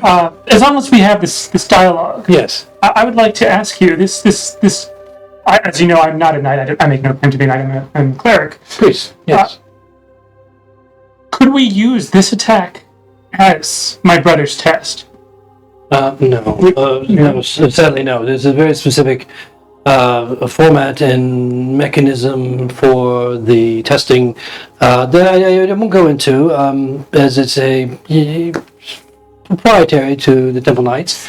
But in any case, that's not important. What's important right now is that the two of you should probably be able to work together quite well, I would imagine, considering that you know each other better than anyone else, siblings, and imagine that you would be able to, almost like two pair of hands working together toward one common objective. The perfect storm of brains and brawn, exactly. Compatibility, yes. A priest and a provisional knight. So, Jacletta has outlined what our capabilities are here to defend. Jacletta, I'd like you, as the ranger and that I've known for very, very long, you know these forests, byways, highways, and pathways, roadways is better than anyone. I would like you to lead the folk who are evacuating the village toward safe haven, away from any path that the undead might take, even if they overtake us and continue on to York. I will be sending someone from the village to warn Yorwick and hopefully get defenses here, and some reserves or backup, or some maybe some of my infantry troops that are ready, the cavalry, whatever they have available that they can send on a moment's notice to help bolster our defenses, and hopefully they arrive in time to give us the help that we need. Until then, he looks at Hildy and looks over at Jolo and Nihilus. Each one of you will command a company of 100 commoners. Oh, Commander, we might have a slight problem. Yes, what might that be? Since the breaking and the issues that it caused, Oh yes, breaking. my people have sworn an oath that we will not lead others. Well, It went horribly wrong. Could you appoint me as an advisor to work with someone you trust? I could. I tell you what, you will be an advisor to Rollo.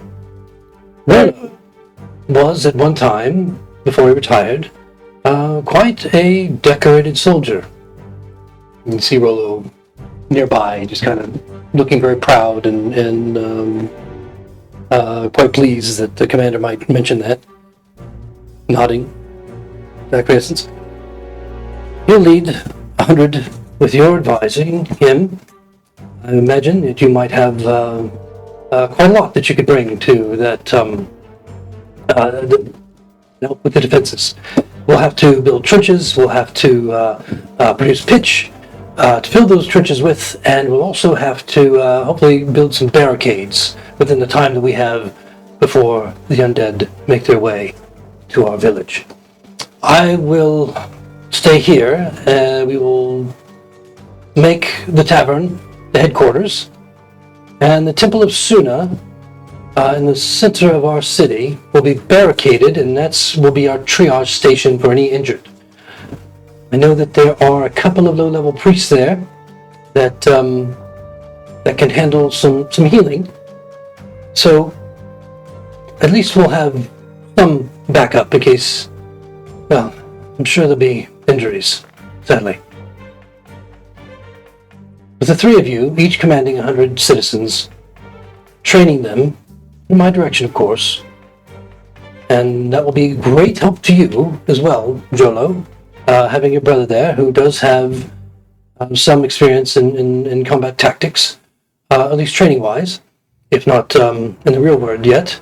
This will certainly do it, I imagine. Well, if there's any skill that he has, similar to what we witnessed in the stairwell, I'm sure we will have no problem defeating the undead. Dylan is pretty much almost apoplectic, but it's all on the inside. I mean, you can just, you know him well enough that he's just steaming inside, cannot believe that he's being put in a place of subservience to you, technically. That's kind of like Hildy. He's going to be there more in an advisory capacity than in a leadership role. So we have it established, the whole subtlety thing with Jolo. Because Jolo can tell these things with his passive perception. So he's going to try to calm the waters. Okay, you're actually using the spell? Not the calming emotions or whatever? No, I actually don't have that. But maybe I can do persuasion. Persuasion. Okay, so how are you going to persuade your brother? And I turned to him. I know as brothers we have sometimes fought, and there's been a bit of jealousy and a bit of ill will just because of lack of skill and such, but let me tell you, I will not hold any of this against you. We will work as one. His eye just kind of glazed, and he looks at the commander. Are you sure we can't make an exception? I mean, I've studied this. Combat tactics. I've studied all the ancient battles. I know how to lead men. And you know the rules. You'll advise your brother. He will lead the company, and you will defend him as you should. Commander, no more will be said about it.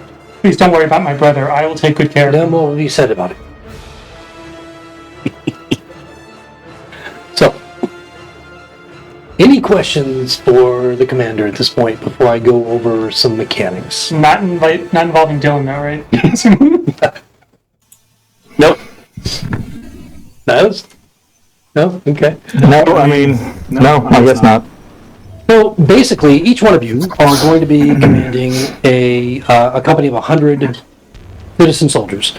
Some of them have a little bit of experience, some of them don't. Some of them are just farmers and traders. Some of them have some soldiering experience. Some may have some adventuring experience, and they all kind of balance out within the group of 100. So your stats as a member of that company are kind of going to be absorbed in. So if for instance your company takes damage, then the company as a whole takes damage, not you individually. Not unless you disengage from the company, you separate yourself from the company. At that point, then you might be targeted individually. But as long as you are part of the company, then you can use things like you can attempt to inspire them on your turn. You can move. You can take a reaction if it's warranted, like if you dug a trench and then you filled that trench with pitch. As a reaction, as long as you're adjacent to that trench, your company can light it on fire. And any enemy, any company or enemy unit that moves through it will, of course, receive damage. If it's a pit that doesn't have pitch in it, then it's still an obstacle, and it's considered difficult terrain to move through. The same with a barrier. If you build a barrier and you put it in a specific place, and an enemy unit tries to move through it, then it stops them, and they have to actually destroy it or move around it if they can to get through it. And of course, that barrier will have hit points and an AC attached to it. So. I don't think that you've mentioned how inspiration works if we want to inspire. Yes, so the way that inspiration will work is basically if you want to use your action, you can use your action individually each turn to either inspire your company, or you can use a area of effects spell, as the spell normally works, as long as it's 30 feet or the area effect is 30 feet or wider, on an enemy token, an enemy group. Or you can use a individual attack or spell or whatever against an individual, not on a unit. So you couldn't cast like Firebolt against an enemy unit that has 100, undead in it, because that would have no real effect. But if you wanted to fire it at, say, the Flaming Horse, or if it was within range, or the Spirit of Lord Dormont, you could do that. You could, cast an individual spell or a range attack on an individual like you would normally. So either individual, AoE, or you can inspire your company. Which does what? Yeah, so inspiring the company will basically... And then you also move, which is 2 hexes, unless you get the combat benefit that allows you to move. We'll get into that in just a second. So I think Inspire gives them advantage. Yes, gives them advantage. Let me find the details On attack. Attack or save. Yeah, so...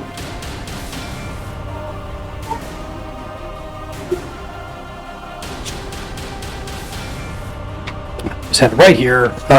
Do you have it right there? I don't see Yeah, that. it says you can attempt to inspire the company by making a clinical check that's determined by the DM. Success grants the company advantage on their next attack or save. Right. Yep, here it is. No, So yes, it Josh must be looking at the old one. provides them with advantage for the next turn, or the next attack or save, as he just said. So it doesn't have to be necessarily in the next turn. But it lasts only one turn, or up to one turn. So if you're attacked, let me make sure the duration is correct. Yeah, each round. Okay.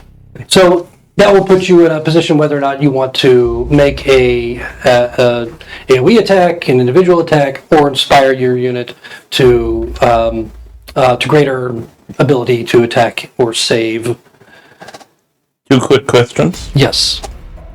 One, is it move or act, or can we move and act? Yes, you can move and act. So you can move Okay. assuming you just have regular movement, then you can move and your act. up to 2 hexes, and then whatever action that you want to take. And the action that you taking individually, leading your company, is inspiring, but the company itself, you can command them to make an attack. Second question, is advantage an action, or is advantage a roll to attempt to inspire? No, you use your... And they're inspired. We don't have to try It's to inspire an and fail. individual action. It's an individual action that you take, but it doesn't affect the action that your company takes. So your company can still attack, but you can either inspire them or attack with an AoE or attack Right. individually. I get that, but what I'm saying is, do we automatically inspire, or do we attempt to inspire? I believe perform one personal I action. think we have to roll. Yes, you have to make a charisma check against a DC. So yes, Got you it. have to roll. And that charisma check will be determined by me, but it's based on a number of factors. Number one, if you made like a successful attack previously, that might make it easier to inspire them. Okay. If they took a lot of damage, that may make it more difficult. If you're down to 50% of your health, the unit itself, that might make it more difficult. If you do something courageous or whatever, then that might make it more easy. So, there's a lot of things that might affect that. Okay, cool. Basically, it starts with a base 10 and then goes up and down based on that. Now, during the next 5 days, each day, you can do one of the following. You can build a barrier. You can opt to do some defensive training, which will add +1 to your company's AC. You can do offensive training, which will add +1 to either a melee weapon attack, or you can apply it to a ranged weapon attack, but they have to get the range training to take advantage of that. And that's another thing. If you get the other thing you can do on one of those 5 days is get range training. And you can stack that. You can stack everything other than combat maneuvers. Combat maneuvers will double your movement of your company if you take that on one day. But the combat maneuvers will not only give you the ability to double your movement, but it'll also give you the ability to do 2 different formations. Either a shield wall, which adds +2 to your AC as an action, or what's called a maniple, which gives +2 to your hit and damage if you use that formation. And that's part of the... Does that apply while the... It consumes your using a formation consumes your movement, so you should be aware of that. Or you can dig a trench, or you can produce some pitch. And then the last thing that you can do, and you can only do it once, is fortitude training, which will double the health of your company. So all of that are the things that you can do. You can basically choose 5 of those, because those are the 5 things that you'll be able to bolster your company with before you have to deal with the undead. Now, Commander Pritchard tells you that there are 3 roads leading into the village, and they all converge in the center, Lasuna. Now, he feels like each one of you need to basically defend a road. He says that the undead, and Jaclita bolsters this argument because she's had a little bit of experience with undead, that they'll most likely travel on the roads into the village. Number one, because he doubts that they expect any resistance. Number 2, they can move a lot faster on the roads. And number 3, he thinks that if whatever the specter or spirit is, probably seems dubious that it's actually Lord Dormont. That even if it is, he probably didn't have that much of an imagination when it comes to combat tactics. And so each one of you he will assign to one of the roads. For Nihilus, he'll put on the bridge that leads into the city on the northwest side of the village. Jolo will protect the bridge over the river that enters through the southwest side of the village, and then Rolo and Hildy will protect the land entry from the east. And so it's possible that some of those that they may try and walk through the fields, but he feels pretty confident that that they're gonna, at least in the beginning, come down the roads. So I'm going to go ahead and bring up a map, which will show your position, and you can tell me what you want to do in terms of the 5 different things that you can choose to either create defenses or bolster your company, and we'll go from there. I'm excited. This is super cool. It's gonna be cool. Army Because you haven't seen me. D&D Army combat. Okay. Ooh, 30. I just want it stated for the record that Hildy has the tougher goal, so when I succeed, I did a tougher goal. you just have to defend a bridge. I've got the whole world. I've got to defend not only the bridge against the hordes, The bridge. brother right there. Alright, there's that. But mostly just the bridge. So we're using Roll20 with a map that is courtesy of Josh. Granted, it's a long time ago, not realizing what he was creating exactly. So I would have made the northwest corner way more defensible. So thank you very much for creating that map in whatever, was it Alchemy or Dungeon Alchemy or something? You know what though? One thing I didn't tell you when I made the map, there's a building right next to where Nihilus' token is that has a whole bunch of grenades and like battering rams and siege engines in there. Yeah, unfortunately that's like 20,000 years later. All right. Molotov cocktails. So, because I'm the only one controlling the units, you guys will have to tell me where you want to move. This is kind of where you are now, but you can be wherever you want when we start. So that's not a problem. And then once it gets into an initiative situation, which by the way, when you roll initiative for your company, you're going to add your initiative modifier. Gotcha. So if you have a modifier, then you'll add that. Because as the leader of the company, they get the benefit of some of the things that you can provide. So, alrighty. And the only thing that you do, you may, even though you don't deal with direct combat damage to your individual, if your unit was attacked by an AoE spell, then you would be individually affected and still have to make a savings throw. And that, like if the whole thing got hit by a fireball. Right. As an example, if that were to happen, then you would have to make the save and you'd be, affected by the same damage that the rest of the unit was. Got it. Okay.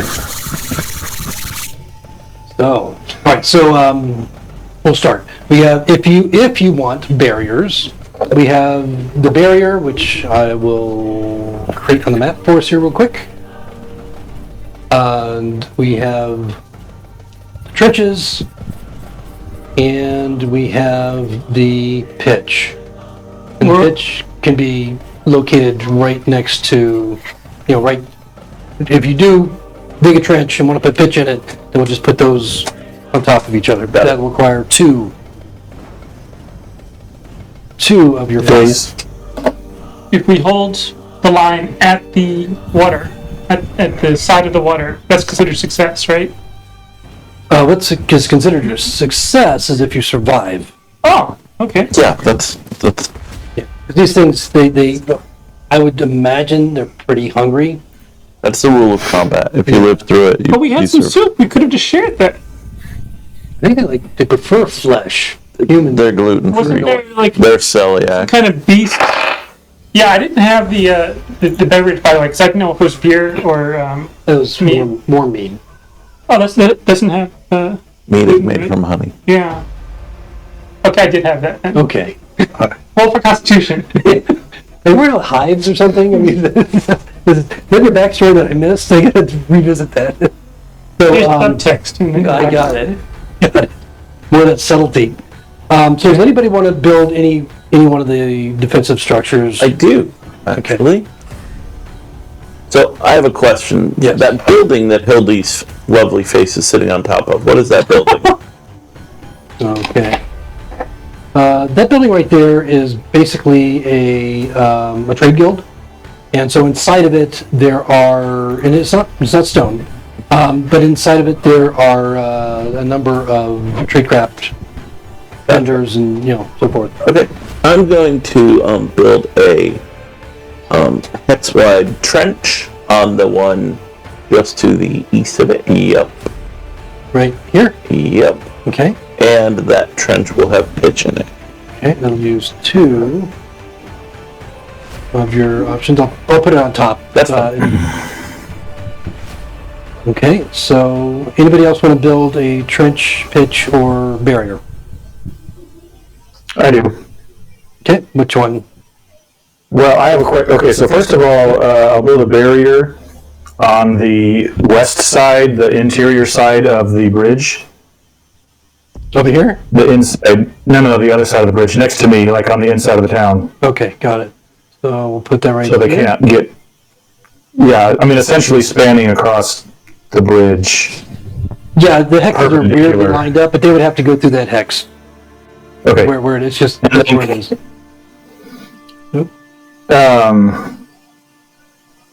Can I, instead of filling a trench with pitch, can I cover the bridge with pitch? You could. If you Okay, want to use I want to do that. Yeah, if you want to use a unit for that. Yep. All right. Get my map all goofed up here. I'm just conferring with Dylan at the moment. I think we've got a plan.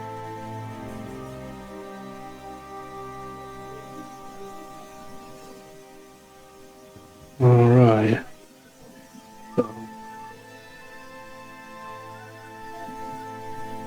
Weird that I can't copy that for some reason. I'll get another one on the board in a second. Okay, so you're gonna put pitch on the bridge, and you're gonna put the barrier right on the other side of the bridge, on the inside.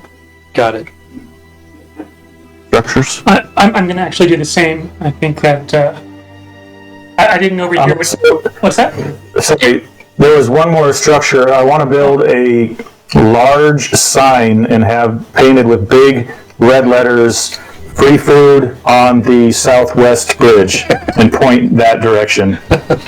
I'm going to tell you what I told those twins earlier. We're all in this together, so you better make the best of it. I'll just, it's strategy. So that's 3 turns that you've used up so far. All right. Well, If it's a viable defense option, then I'll take it. All right. So we got the pitch on the bridge. We got your barrier right on the other side, on the east side of the bridge interior. We got Hildy with her pitch in the trench that she built. We got a barrier that Jolo built Well, let's also put the pitch on the bridge. on the bridge. Okay. All right. Is this a wooden bridge by any chance? No, there's stone. There's stone? Yeah, okay. New one. This is a small little village. Dude. They're non-flammable metal. Okay. All right. So each of you used 2 defensive structures. So then you can decide with your last 3 options if you want to go with defensive training, offensive training, range training. Can I do one more? Can I do one more defensive? Sorry to interrupt. Can I do a trench on the other side of the bridge? Okay.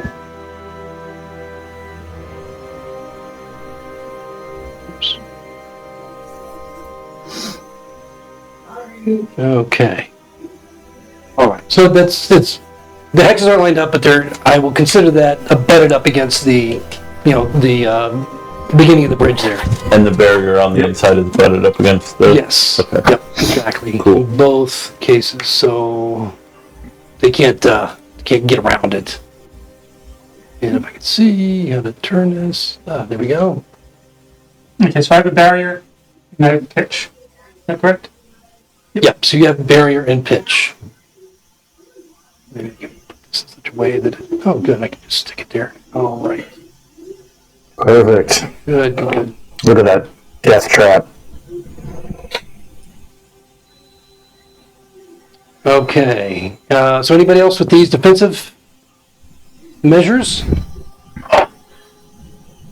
Well, during this time, as you guys are thinking about how you want to, with what you have left, bolster your company, at a moment when, after you guys have left the tavern and you've collected Jacletta and Captain Pritchard or Commander Pritchard have helped you to put together the companies. Jacletta is then gathering people that are not capable of fighting and preparing them with basically supplies and creating a pretty much a caravan of refugees that will leave the village in the next couple of days. She seems pretty disappointed that she's not going to be involved in the fight.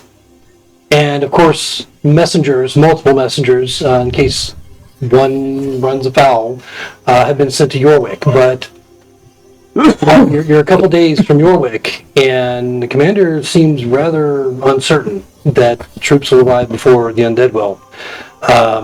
He feels confident that they'll send troops right away, but not so confident that they'll get here before the undead arrive.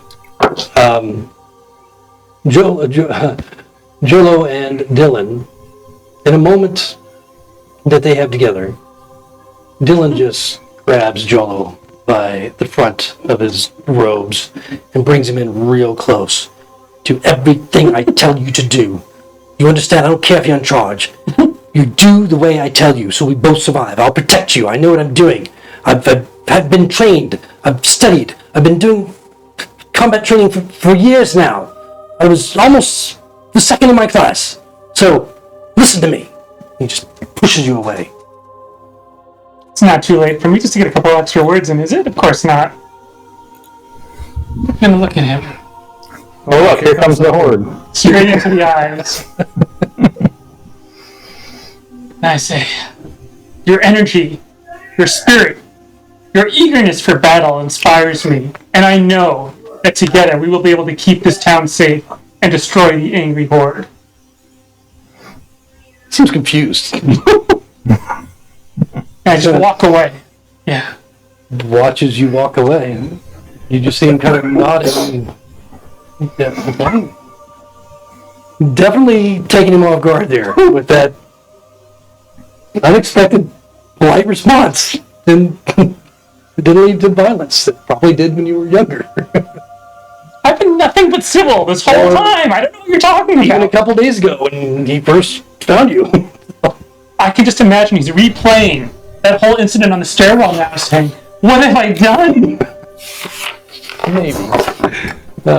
Is there a sanitarium nearby in case he cracks somewhere? There is the temple. Okay. The Temple of Suna. So, Hildy, what 3 additional benefits would you like to... Hildy is going to, number 1, do fortitude training. Okay, it's going to double your the health. hit points. Okay. Brings it to 1,000 health. All right. Number 2, she is going to do defensive training and add +1 to their AC. Okay. So I'll bring it up to 11.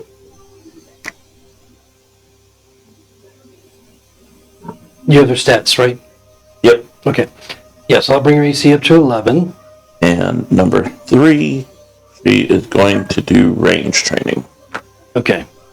Got it. So they'll be able to cast use their crossbows and bows and short and long and just whatever mix of range weapons that they have. I think with that long road in front of us, that's probably a good idea. Yeah, so they'll have +2 on that. And it's to hit. Alright, so Jolo. What 3 are you going to choose? A think I'm actually going to the same thing, if I heard him correctly. Defensive training, range training, and fortitude training. Okay. Those are the same, correct? Yeah. That's going to increase your health pool up to 1,000 as well. Got a hardy folk here. The ranged weapon attack is +2 to hit. Yeah. Correct.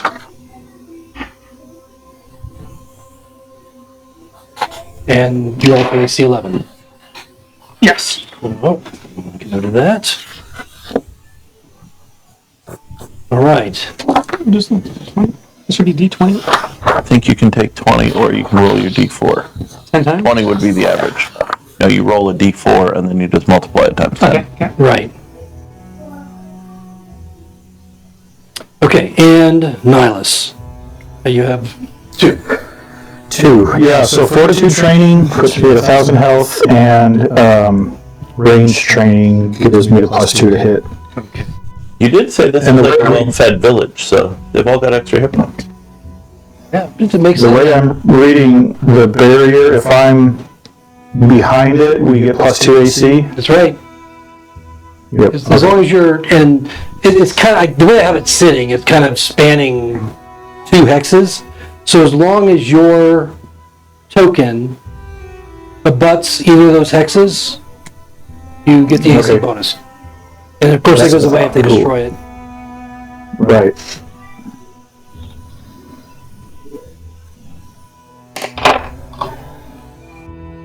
Okay. All right.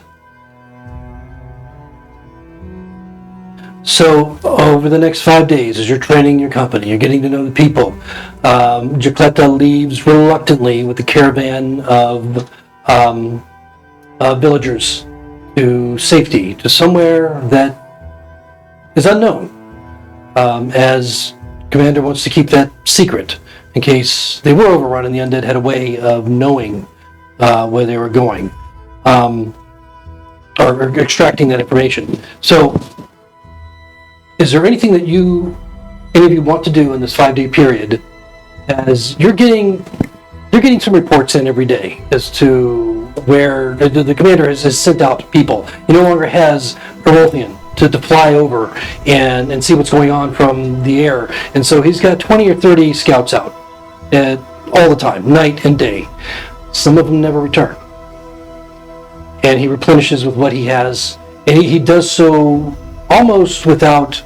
You can see that there's a pain behind his eyes as he does so, but you can also see the stoicism of an experienced soldier that's doing what needs to be done. And he's got 30 or 40 scouts out there coming in 2 or 3 times a day, or as often as they can, depending on the distance that they're going, with when they have information to let him know the position of Lord Dormont and his undead. And it gets down to that 5th day, the night. The end of the 5th day in the night, as the weather has started to come in, almost provocatively, with the sighting of the undead at the fringes in the forests of the village, knowing that they'll be attacking that night. In this 5-day period, do you guys want to do anything? Well, I assume I can heal the stairwell damage. Yeah. Yeah, you got 5 nights. Is there- Is there any pattern in terms of where people are dying the most in terms of the scouts, or is it?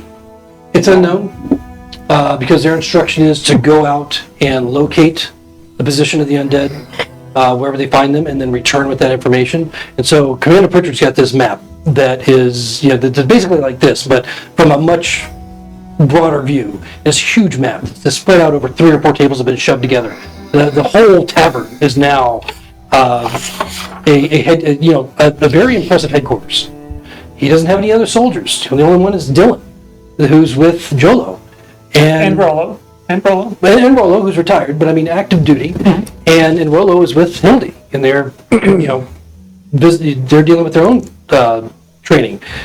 But it's pretty impressive. And some of the regular townsfolk that may or may not have military experience are really stepping up to carry the messages and get the information out and make sure all the units, all 3 of you, have the information that you need. And it turns out exactly as he anticipated.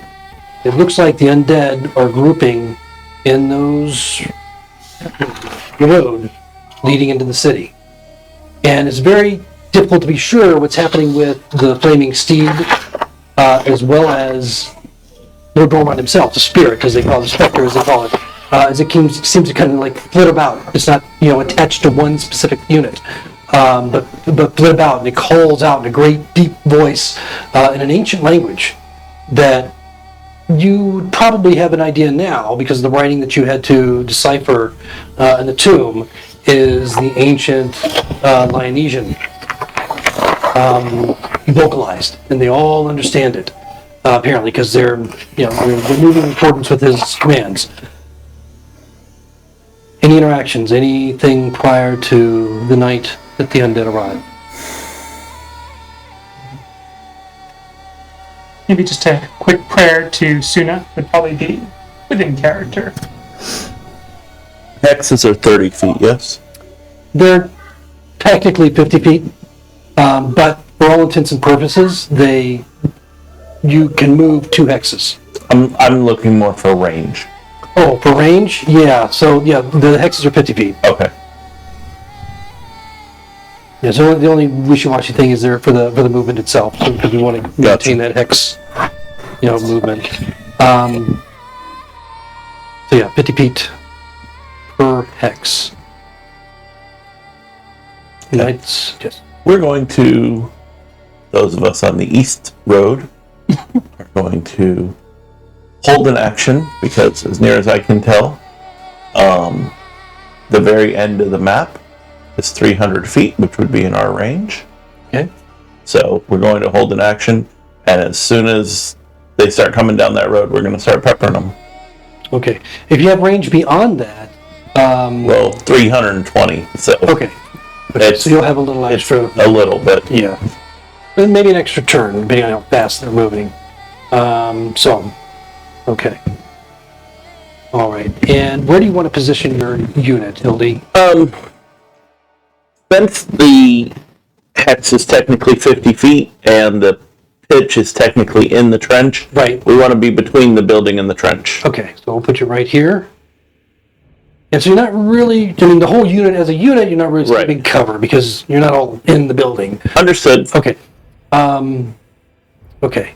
But you do have that impressive barrier. And Nihilus, do you want to move anywhere, or you are technically behind the no. barrier? Yeah, we'll make sure that his company is stationed well enough as they can be behind the barrier, and he'll be right behind them, able to issue orders. Okay. So remember, you're all attached to your unit right now.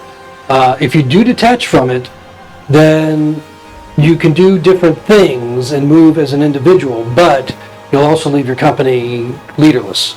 And for all intents and purposes, even if Hildy leaves and Roger's there or whatever, it's, I understand. Okay. And Jolo, are you happy where you are? I'm one behind the barrier, I assume. Yes, you're butted up against the barrier. So, like my compatriot Hildy, I'd like to hold an action of arrows, point of arrows. Okay.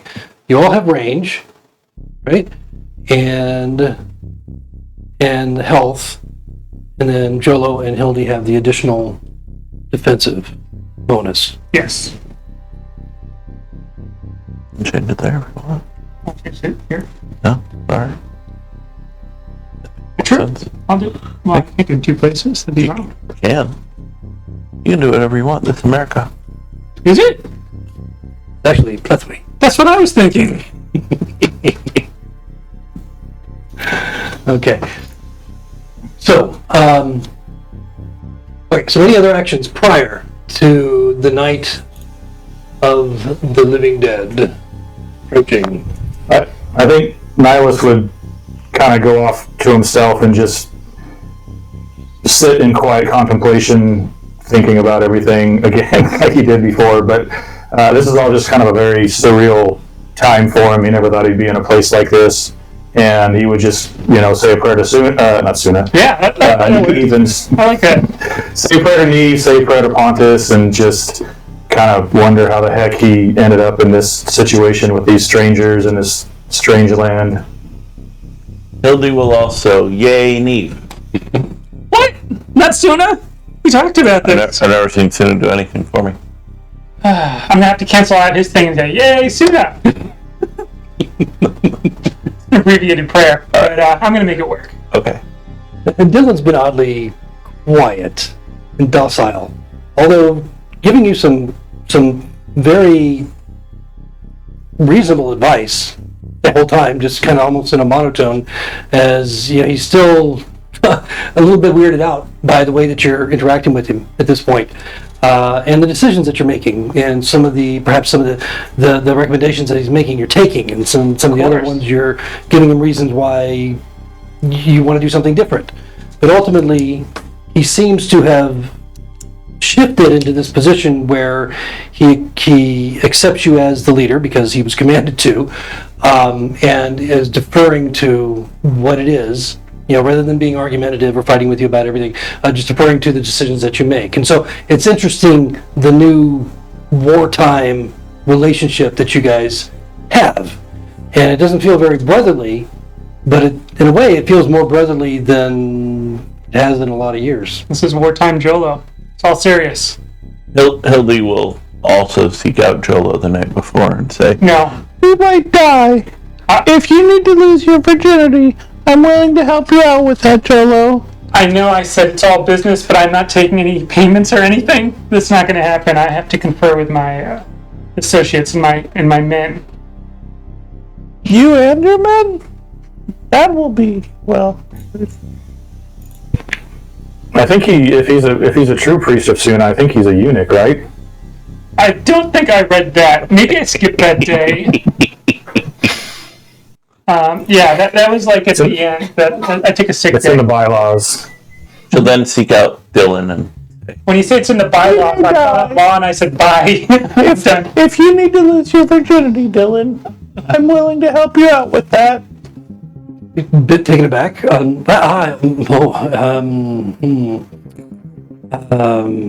As much as an honor as I would certainly. You want defensive maneuver? Dylan disengages and runs away. He joins the horde. No opportunity attack.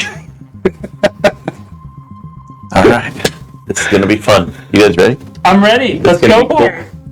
So as the evening approaches, everyone ready, knowing that the undead is in the forest around them, collecting, preparing to come down the roads that you're surveying. Seeing flashes of this blue spectral figure in the distance, moving from one place to the other, followed by the flaming steed. At a great distance, not close enough certainly to interact with or attack, but moving at the outskirts and disappearing and then reappearing in different places. You can hear the echo of its voice calling down to its undead troops as they're massing against you. The clouds have rolled in. You hear thunder in the distance. Rain begins to come down just a bit, and then it gets steadier and steadier until it's raining quite forcefully. And it seems like it's going to be a while. You see the peals of lightning in the distance over the treetops that illuminate the far distance and the movement of shadows further away, but closer than you'd like down the road. And then your ears, even over the rain pattering down on the buildings and the river that you may be guarding, the pathway, the road leading, turning to mud and leading into the town. You can hear this howling, hungry voices in mass, moving slowly in your direction. You can see the shadows beginning to materialize into these massive figures that are lumbering down each roadway in your direction. Just as they get into some of your range, resolving into the horrible creatures that they are. with the flesh pulled away. Some of them completely skeletal. Some wearing bits of armor, ancient, rusted pieces of whatever's left, carrying all manner of different types of weaponry. Some with what could be axes or swords, some a portion of some weapon, but it doesn't seem like it even matters whether they have a weapon or not, as they move hungrily and steadily toward you, egged on by Lord Dormont and his fiery mount. We'll pick up next week. What? That's no. Damn it. That's where we're picking up. That's what we're picking up. I'm ready. Thank you all very much. It's been exciting and unusual. A lot of unexpected events. Thanks for I blame Jolo. always blame Jolo. And we'll see how our heroes handle this undead invasion. This is crazy. Thank you all. You know what it reminded me of when you were talking about the rain coming down was in Lord of the Rings, the Helm's Deep, when they're all standing, waiting silently, and it just starts to rain on them. That's the situation. That's it. That's the one. You're in it now. You're in it knee deep. Good night, everyone. See you next week. Thanks, Rabbit.